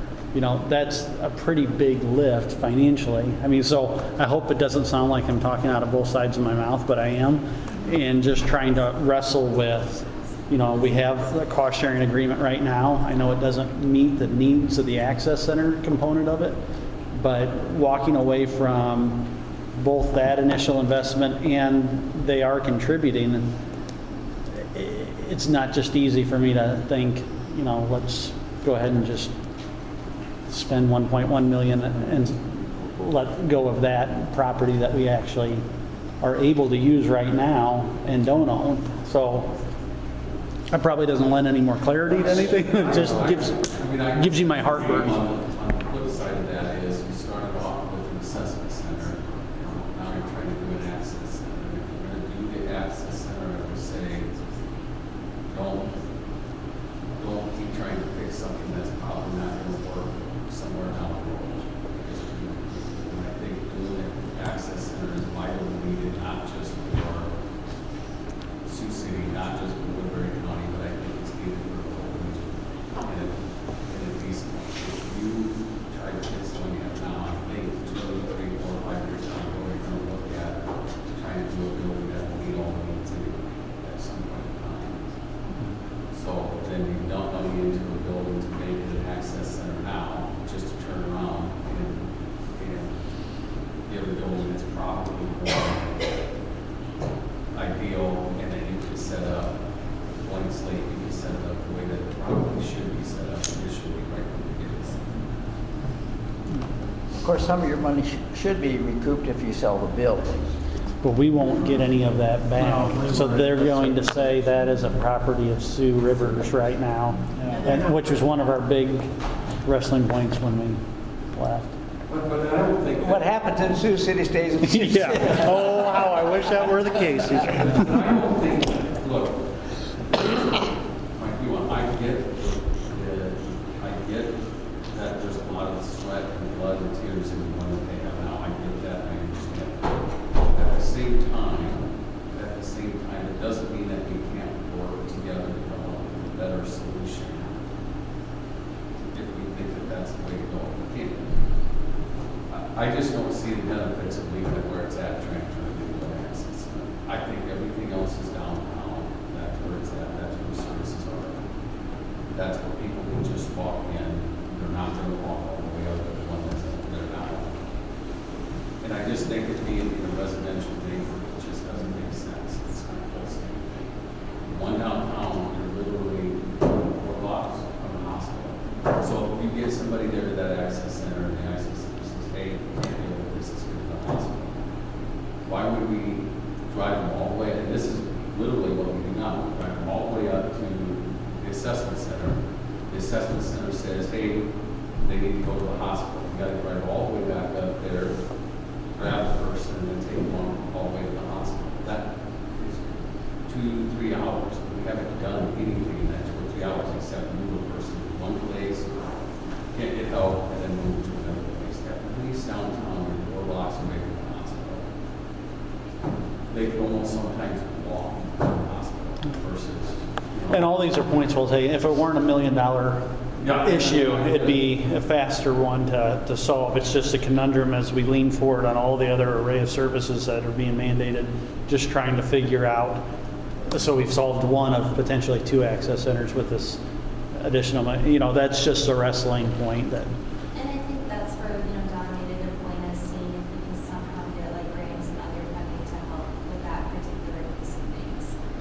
Because we know it's a high cost, absolutely. And there may be school stock that's coming online. There may be a couple of school buildings too. I don't know if that would fit the needs, but they'd be fairly close to where you're talking about. And I'm talking buildings that could go for $1, which I'd be willing to pay for. That's something that, and we're not against exploring other Yeah. locations either. I mean, that's a possibility, certainly, absolutely.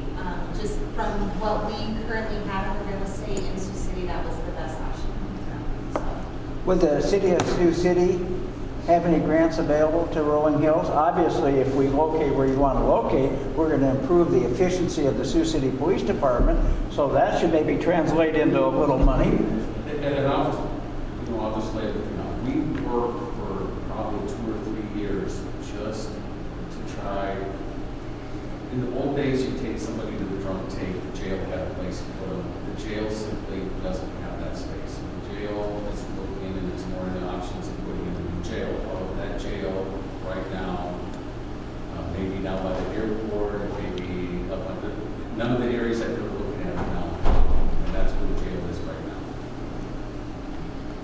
then the next option is, okay, how do we get a treatment center that you can get somebody into? I'm not saying that the money's out there. I'm just saying that we've done some exploration on some of these things, and we maybe combine a couple of those things. There may be some ways to reach out to legislators and say, hey, listen, this is what we're looking at. Look there. I know MERD gives away a lot of money, and if we have a nice project like this, I think there may be some money there. I think there's some incentives for the hospitals to not have to take every single person. They put up that child advocacy center because it had the word child in it. There was a lot of money dumped into that just so that they didn't have to deal with that stuff at the hospital. It's done at the advocacy center, or probably shouldn't. I haven't done any of that exploration yet. In my belief, I think that there's some, I don't think maybe 1.1 million, but I think that they can get some of that, or a lot of that cost covered. I just don't know where to go. But I'm willing to explore that. I just want, at some point in time, because we've already done some of the work.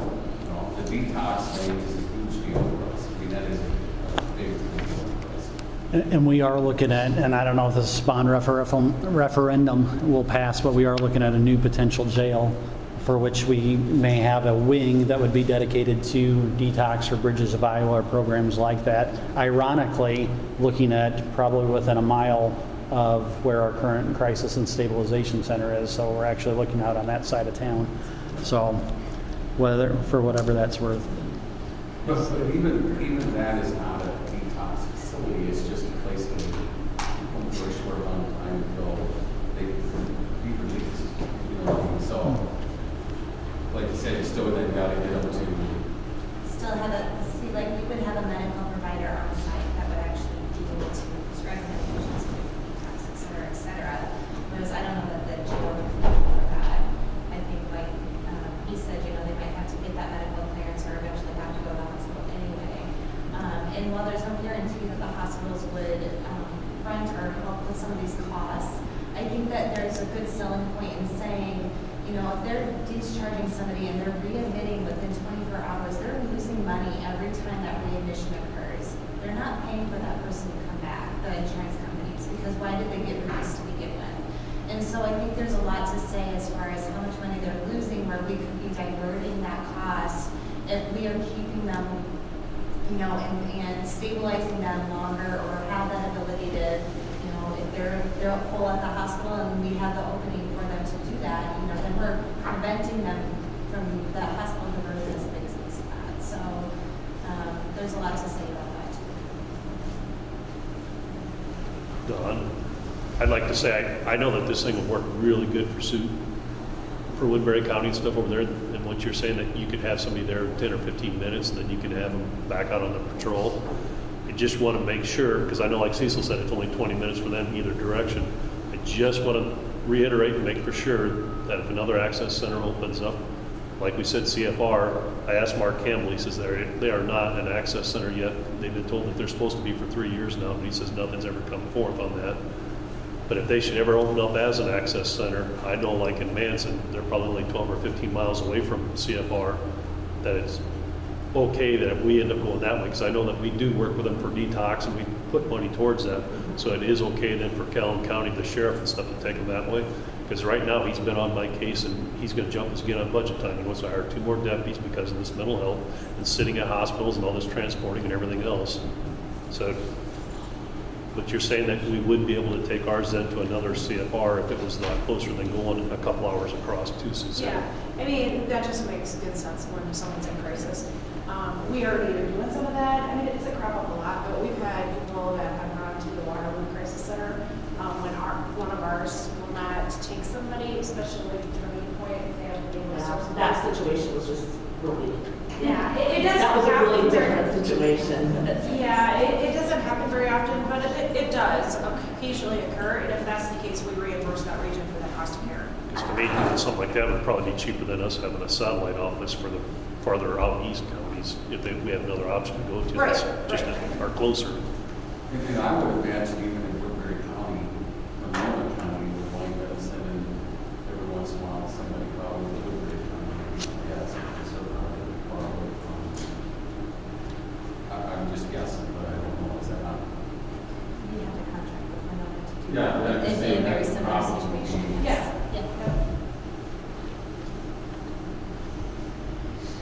And, you know, if our region did this solely on our own, or attempted to, then Sewers has the opportunity to contract with you for the service as well, and send you and reimburse us, so.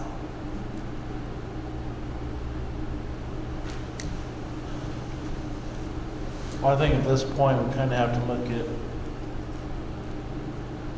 kind of the way we've done things. We always, worst case scenario, and then where I think we would have to look at this, maybe tackling this on our own. I know this is something we've talked about throughout the past year or so, that we wouldn't be able to handle it. I still don't know, but maybe we can find those things. But I think we need to move forward with this. We'll just have to, I don't know how, you know. We need to hire a development director and a fundraising for the building for a year. I can't do that. That's not a hat I wish to wear, so. I just, we gotta do this. I really wanna move this forward, but we don't have the funds to purchase $1 million building with renovations. We can't do that. So there's gotta be a different way. Jeremy, if you're saying there may be properties that become available that are gonna be possible options too, maybe we need to, you know, explore all options before we would decide that the power sports building is the only option at this time. Are there any other needs over there that could be part of the core services? Like if you would buy this property and you can redesign it, you can probably get it, whatever the street address is, get an A and B to where you could divide it down the middle. I'm just saying that you could have core services on one side and then still this access center on the other. So there is limitations on, a lot of times you hear about, I don't know a lot of these rules, but bed sites and how many beds you can have under one roof or whatever. Well, if you have two properties, you know, if you have a property legally divided, then you might be able to do something core service wise too, versus just spending this on money that's, you know, not a core service, I guess. I know there's a need. I'm not saying that there isn't, you know, things like that. I mean, it's another thing to think about. If you have a blank slate instead of warehouse, you can find out what you can legally do and see if there's something else that the region could use in that same area. That would be a different, like the same spot, but a different thing. Sure. Then you could justify a little bit more of how much you'd spend on it, things like that. Just an idea. I don't have a problem exploring it more. I just don't know what that's going to take. Well, and maybe another thing too is that we could get an actual contractor in that building, not do an architect there, but a contractor, and see if we could maybe nail down better cost of what it would take to remodel that building. To give us maybe, just to give us Joel thought I better. was high. So maybe I am. Well, I'm a contractor and we're expensive, so whatever they were told I know. originally, it gets worse. I just tell you, and then when you throw electricians and plumbers in, it's over with. Yeah. So- And that's why I was estimating And I don't know, I haven't seen the facility. I wouldn't be able to give it any kind of a bid on things like that in that area, but I'm not worried. I'd like to explore it, but I don't know what that means. Hiring somebody. I think we're really zeroing in on one piece of property. I don't think we've looked around because it's been suggested to us, and I don't think that we should ignore it either, but I think this is a good plan. We should look around the area a little bit more for other properties than me. I hate to make a quick decision with such a big ticket item. I mean, I do believe that we looked at, 10 different properties in downtown Sioux City. And I'm afraid that remodeling a place, even though it's a shell, there's nothing to tear out of it, is you've got a lot of heating and ventilation issues going from warehouse to a more of a retail type location. It would be quite expensive. I think it would surprise all of us, maybe not you, but it would surprise us. I mean, cost of the building could be cheap. compared to- Well, it's always the cheapest Yeah, part. that's- You don't have sales tax, right? Jerry, are you aware of other ways or places for us to access, or put proposals in to access some grant dollars in Woodbury County besides MERD?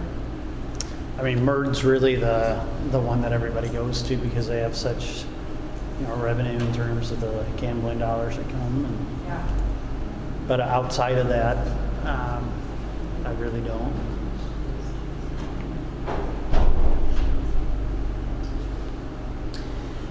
Well, I can certainly look into the grants that are available on the federal level. I know that the Cross Region, they accessed that rural development grant. I can't think of exactly what it was called, but they were able to, they got approved for about $500,000 worth of funding for their access center.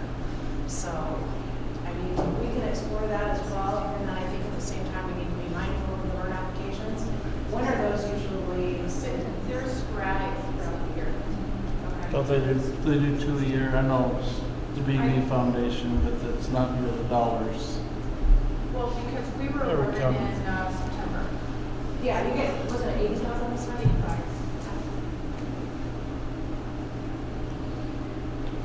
But I will state this though, I think MERD is going to be hesitant on using those dollars when money is being taxed through the Mental Health Tax. And I think you have a better shot if money was going towards Sioux Mental Health as a nonprofit. You see what I'm saying? Yeah, obviously, we would want it presented that way. So, because when we attempted, when our Friendship House money, the $675,000 got yanked, I had some conversations with people, and I don't know if the region would ever be able to receive MERD money. No, and when, just to clarify, Right. yeah, no, to clarify, Shayla, I was looking at it from the standpoint that Sioux Mental Health, Yeah. in conjunction, I don't know if the Sioux City Police Department could be on that grant request, but I think there's strength in numbers, and if you have more entities that would request that, even if it's our task force that would ask for that on a regional level, I think Sioux Mental Health would need to be looking on that. Yes, for sure. I'm not saying that couldn't happen, I'm just, We'd have a better I'm opportunity. questioning whether it would. Okay, that makes sense. Yes, it does.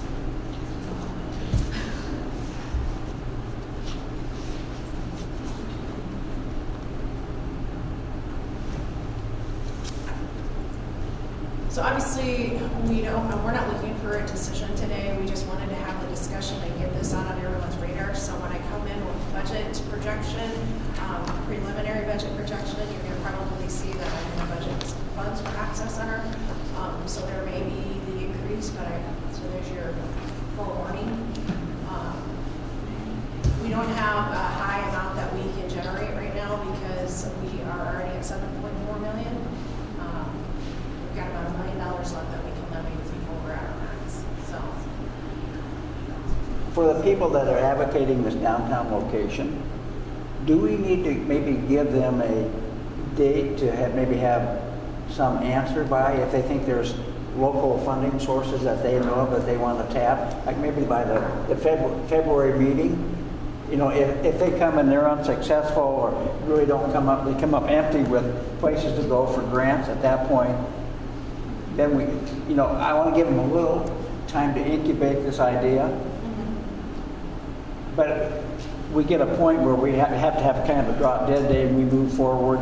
And at that point, if no sources of funding manifest themselves, then we may have to look at plan B or a different location. But I'd like to at least send them home with the idea that there's support for that location if they can help assist in the cost of it by tapping these places where they think they might get grant money.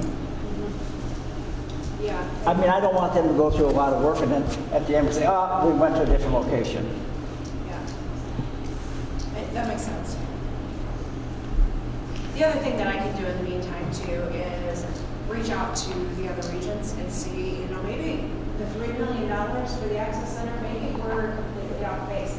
I don't know what the operational budget is of the Access Center in the Grass region. We're just guesstimating.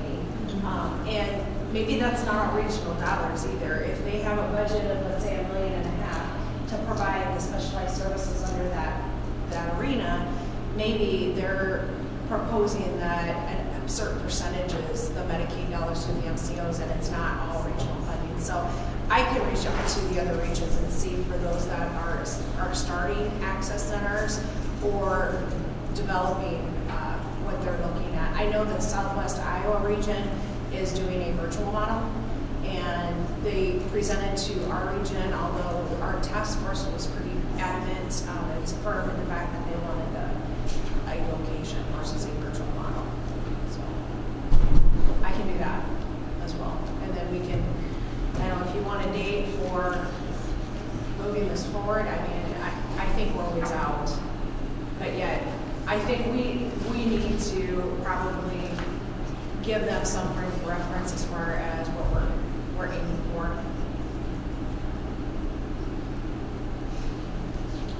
Well, as far as giving you direction, I think we can, I would say follow up with that. Let's see, we've got a property, I guess, that probably, if it's been there 3 years, probably isn't going anywhere for a few more months. No, So, there's no immediacy of purchasing the And- building. And like I said, we're willing to look at other locations if they're Right. out there. So, but then that maybe buys us a little time to look into how we would fund this without, again, using all regional dollars. That obviously, I think everybody sitting at this table's got a little, isn't real thrilled with that. So, but we need to keep it moving. We still need to. I would still reach out to Sioux Rivers first, and if Shane's gonna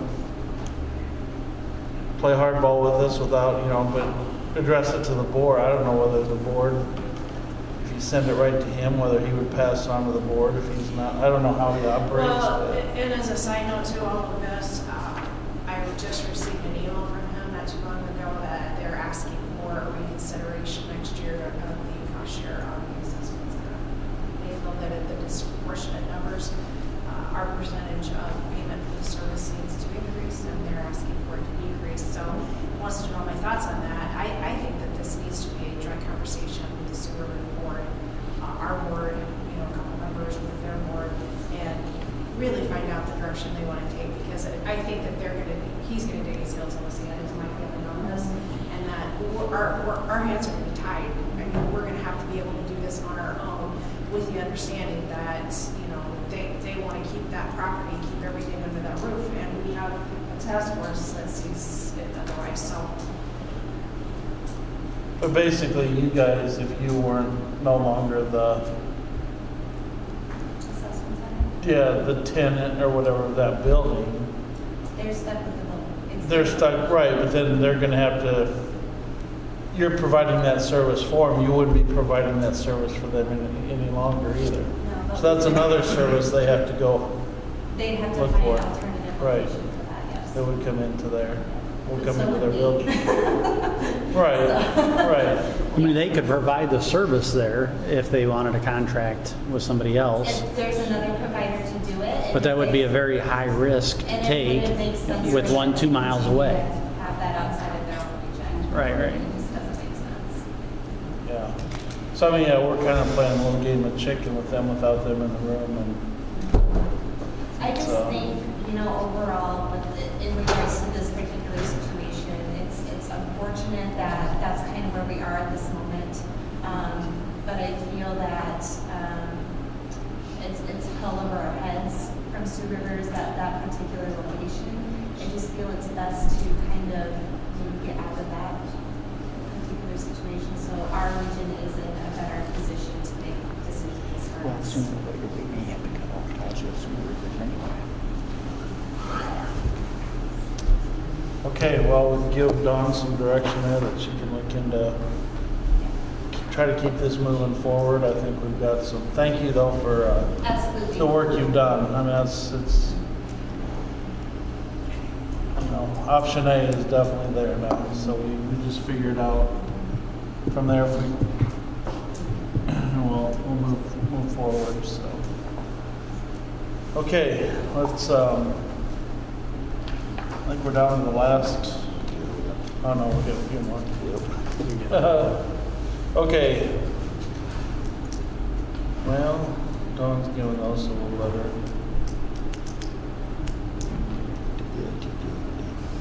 Yeah, you want to do the ITP update? We can get you going too. And Yeah, that's great. There you go. Thank you.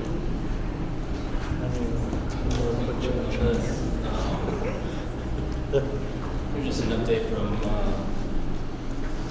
the last time that we kind of shared an update in February on just our services and outcomes and all that good stuff.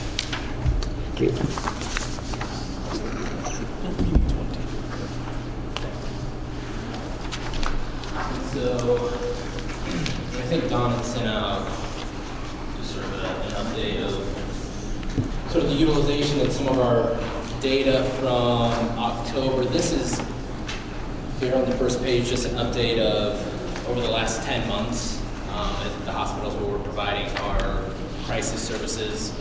And as you can see, over the last 10 months, we've had 252 cases that we've been involved with. And it has a breakdown per hospital, which is an average of 25.2 per month. And then the next chart here is a breakdown of really just the outcome or the disposition of each case.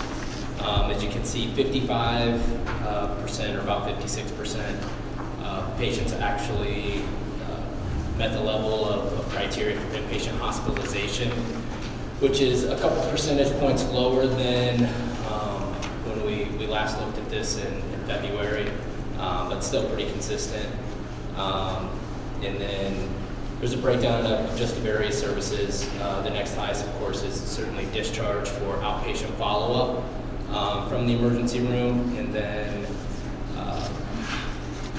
many are then, or a few are then discharged back to either their home or discharged back to some type of a residential facility, crisis stabilization, as well as discharge are recommended for residential substance abuse treatment. So, which those cases certainly co-align with the dual diagnosis and so forth. And then certainly from the star ratings, and again, this is the rating that each hospital has the option to give us after each case. And so of the 252, we received a rating on 54. I guess like most surveys, the vast majority, they don't rate. But certainly of the ratings that we've been given, 96% of those cases had a rating of average or above average, so which is about 10% higher than the last time we looked at it as well. And then sort of the final page here is just a breakdown also of our jail services and the utilization there by county. The one thing that I will point out, or I guess just as an update, for our services, we actually are in the process and had a meeting with all of the region CEOs that we're contracted with. So we provide services to 10 out of the 14 mental health regions, and particularly had a discussion around the MCO's involvement and billing for services and more from the financial side of it. And so we are, and we made a commitment and agreement that we would be billing for as much as we could through the MCOs by June of next year, and really believe that we should be on target to start doing that as early as March of next year. So we've already got essentially an agreement laid out with one of the MCOs to help fund or reimburse for some of the services. Have had conversations with the other MCOs as well as Wellmark, and then we're actually submitting our Chapter 24 accreditation documents this week. So that's sort of the first step, and then at that point we'll be able to execute on those agreements. And we've now also put together an infrastructure where we can certainly bill for those services as well to certainly help alleviate some of the financial requests from the mental health regions. And then sort of an alternative agreement that we recently entered is we are working with another community mental health clinic in another region. And we're actually rolling out just a pilot of them billing for the services as well and figuring out how we can offset that. So we're certainly committed and looking for ways that we can certainly help capture some reimbursement from the managed care organizations as well. So certainly wanted to share that as an update also. Question. Yeah. I see in Crawford County, our hospitals use a lot for assessments, but we're not getting any demand, or that we have no need to go to our jail. Yeah, so on the jail side of it, some of it also, based in Crawford County. They're not on there, and I'm just... Do we provide? We are set up for ITP in the jail, Cecil. We haven't used it because we're using telehealth through ITP, or through Plains area, sorry, Melissa. Okay. Once it came out in that setup, and then that way it's their continuity of care with the local provider. It's worked really well. Okay. Thank you. And the jail's paying our costs. Believe it or not.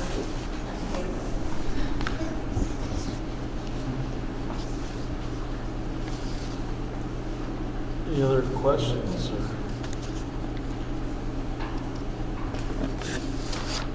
The only thing that I was going to add, which I already touched on earlier, is that reimbursements, I was very pleased to get all the contracts in place and received that almost $10,000 in reimbursement today for this fiscal year from our hospitals, so appreciative of that. That keeps us apprised on the accreditation process and how that's all going to roll out. Absolutely. Good. Thank you. Thank you. Thank you.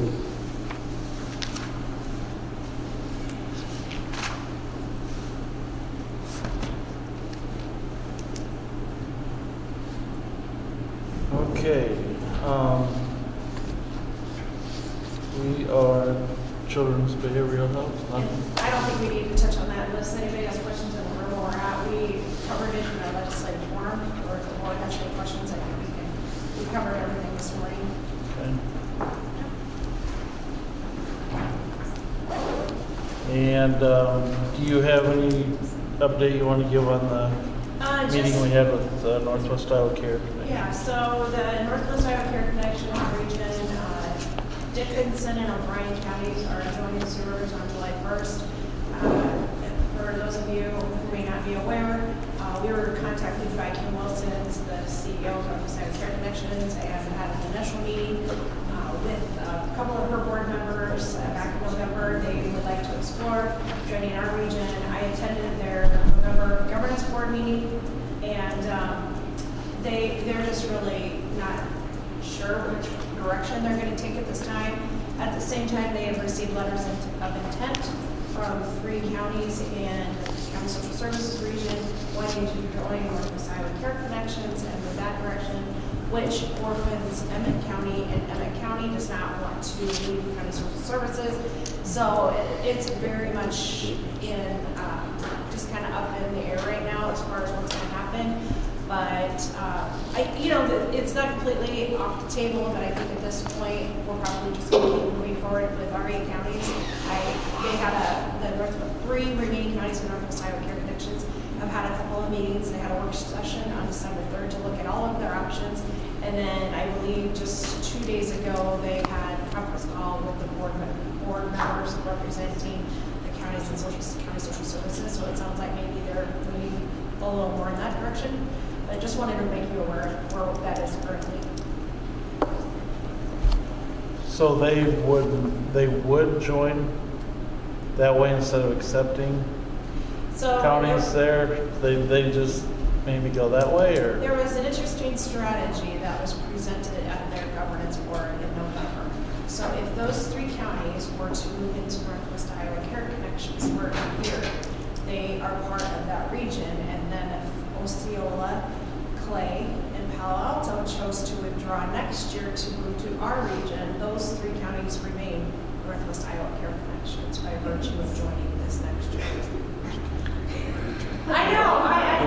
days of our lives.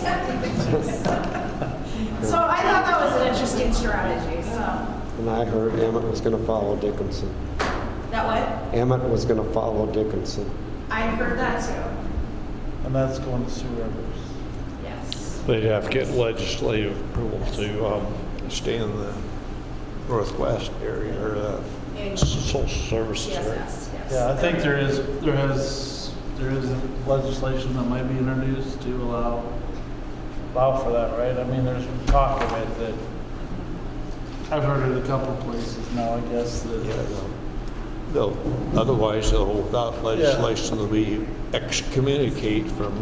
Well, they'd be left an orphan Yeah. county, basically, and wouldn't have, so you wouldn't have to be contiguous, and that would give them the option of joining, staying, I guess, what they want to do.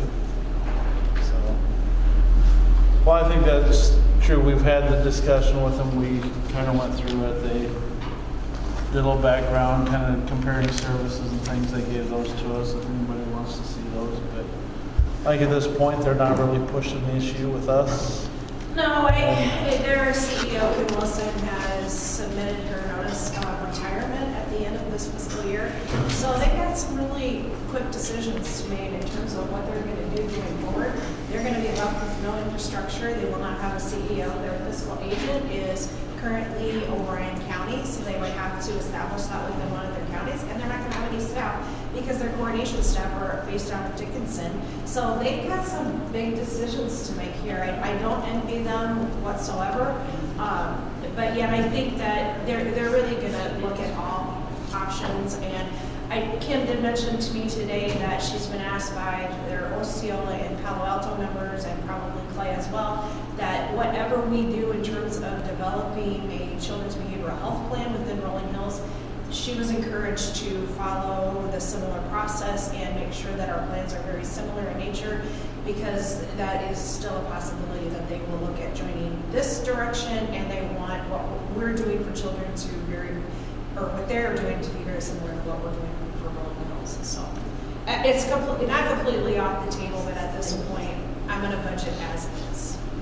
Now, the idea that Osceola, Clay, and Palo Alto would join us, and Cassuth, Winnebago, and Worth become their, is that just a funny possibility, or is it something you're truly considering? It could happen if they join for a year, and then next fall, if those three counties that are currently Northwest Iowa Care Connections withdraw from the region, those three counties in Bob's region could be Northwest Iowa Care Connections. But they Or could would also we be join- asked, they could or also would all join- 6 of them asked to come our way? That's a possibility. But they could, but can those three actually just go off and make their own region, or wouldn't they? No, the law does not allow for any new regions to crop up in the state. All right. Trying to picture the map, the color Yeah, map. I got a map in front of me, or I But we wouldn't be. would still be the authority that could say, no, we don't want to take you at this time too. I mean, just because they apply for membership here, we wouldn't necessarily. Yeah. Right. And Can't make this up. not, to your point, well, when you did, we asked you to wait a year, where some things settle out, and I don't know. They wouldn't have the ability to wait. Yeah, because they're they're not gonna staffing, staff. right? They're staffing needed. So, Don, if they kept going the way that they're going, when I talked to Clay County Supervisor, it sounded like that they'd be broke in 2 or 3 years. So I told them, if they keep waiting that long, what we did with Woodbury County when they had to match our fund balance, of course, we're gonna burn ours down. I said, they may not have a fund balance to come in and match with us. That's right.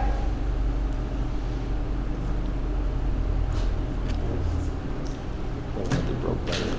What? We'll all be broke by then. if it's I 2 hope years. not. I'm going to try hard so that we don't join the rest of the state down the tubes, but Okay, looking at the agenda, I think the next thing up is to schedule the next meeting. Budget discussion. Budget Oh, budget discussion. discussion. So I'm getting, I have not even, I hate to say this, but I've just had a few things going on between the children's work groups and the adult task forces and governance board meetings, and I have not started on budget. I have committed the entire next week outside of Thursday when we have our children's behavioral health meeting to working on budget. I am starting to get county budgets from the auditors asking for turnaround time dates of December 18th, December 20th. That's not feasible because we won't even probably meet again, depending on when you guys choose to meet, for preliminary budget discussion. I can't really send any type of budget figure to the county boards. Some are a little more further out than others. But just looking for direction in terms of when you guys would like to review preliminary budgets.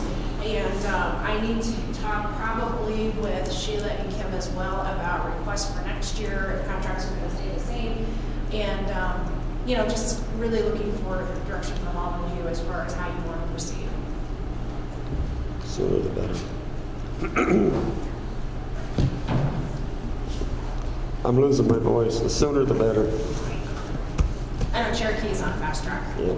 But we all kind of are under that new legislative rule that we have to do the 2 hearings, and so we're moving everything up on the county level, I think, at least a few weeks faster than we normally would. So, yeah, I don't know.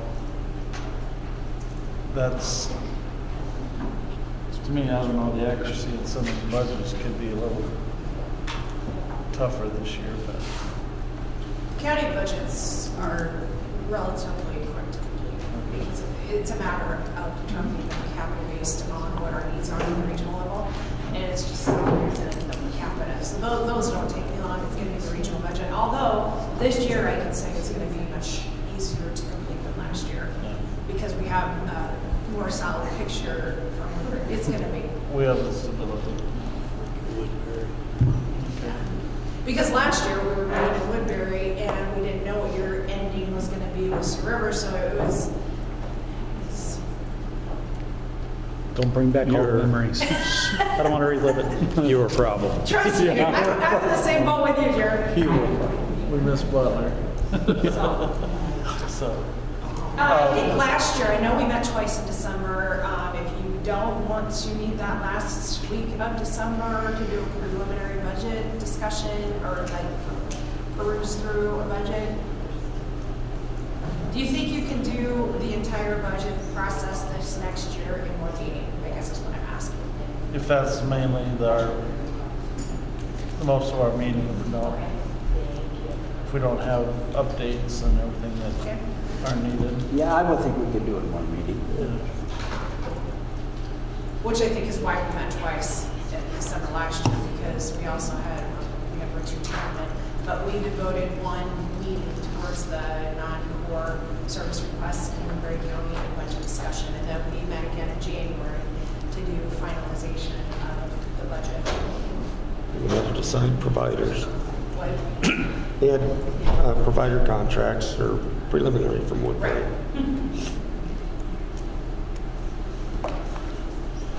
Okay, so you want to do that in January? You want to have another one in December? It's up to you as supervisors. Because that's the next. Because basically Wednesday next week the next 2 weeks we're out with the big holiday after next week, right? Next week's not a holiday. No, they'll be the following 2 weeks after that. So, but you're going to need next week mostly to get the budget. Working on it all next week, yes. So, and I know Scott, it's busy time for you as well too, right? I'm assuming with your business? Just gotta let me know what day. Okay. Can we do this all in January, you think? You want to wait that long? That first week yet?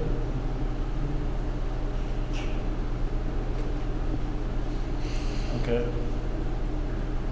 Well, first week in January, I mean after the holiday. The first full week, First full week or the week of the first?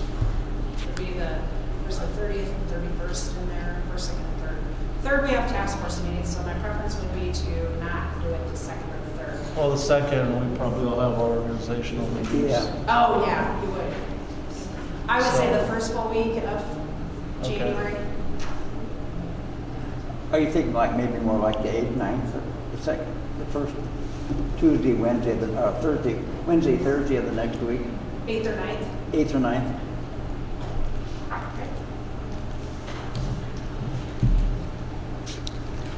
Do you Okay, want to do Wednesday the 8th, all right.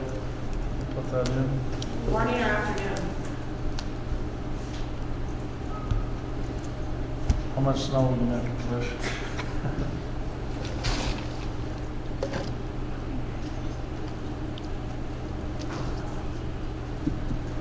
Did you- What works best for you guys? I mean, Oh, you drive. I can make before. the 8th work.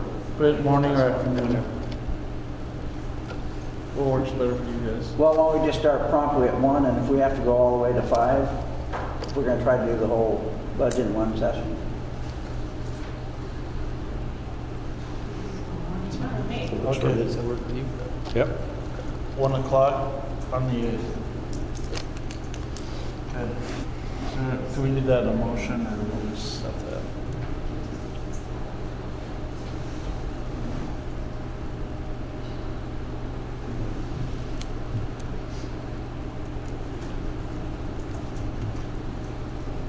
You want a motion, Mr. Chairman? I didn't know if we need a motion. Do we, or just set it? Let's do a motion then. I think we usually do. Okay. I'll make a motion that we have the meeting January 8th at 1 PM here in Holstein. I'll second. Do it here again? Okay. We'll just try to concentrate your agenda just for budget. I'll stuff. just have the budget discussion only unless something else will come up. that needs Something attention. urgent. That gives us a little more time to fill in. Yep. Okay. All right. Now, is there a second to that motion? Second. Thank you, Brent. Oh, I think, Oh, I'm sorry, we did. Sorry. Jeremy had Jeremy already had. Sorry, Jeremy. All in favor, say aye. Aye. Opposed, nay. That motion carries. All right. Thank you all for a long day, so I appreciate y'all. And thank you all for, everything this morning.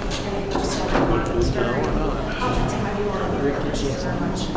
Just gonna try to stop by. He has a problem with that. Motion to adjourn, did you guys do that? So moved. Yeah, he did, they did, those two guys. Brett and Neil, motion to adjourn. We're all ayes. Ah, you're getting your hand. I don't remember, but I'm for it. We didn't have to deal with them, but would it be reasonable that if we were trying to get into negotiations with the river over the other building, that if we could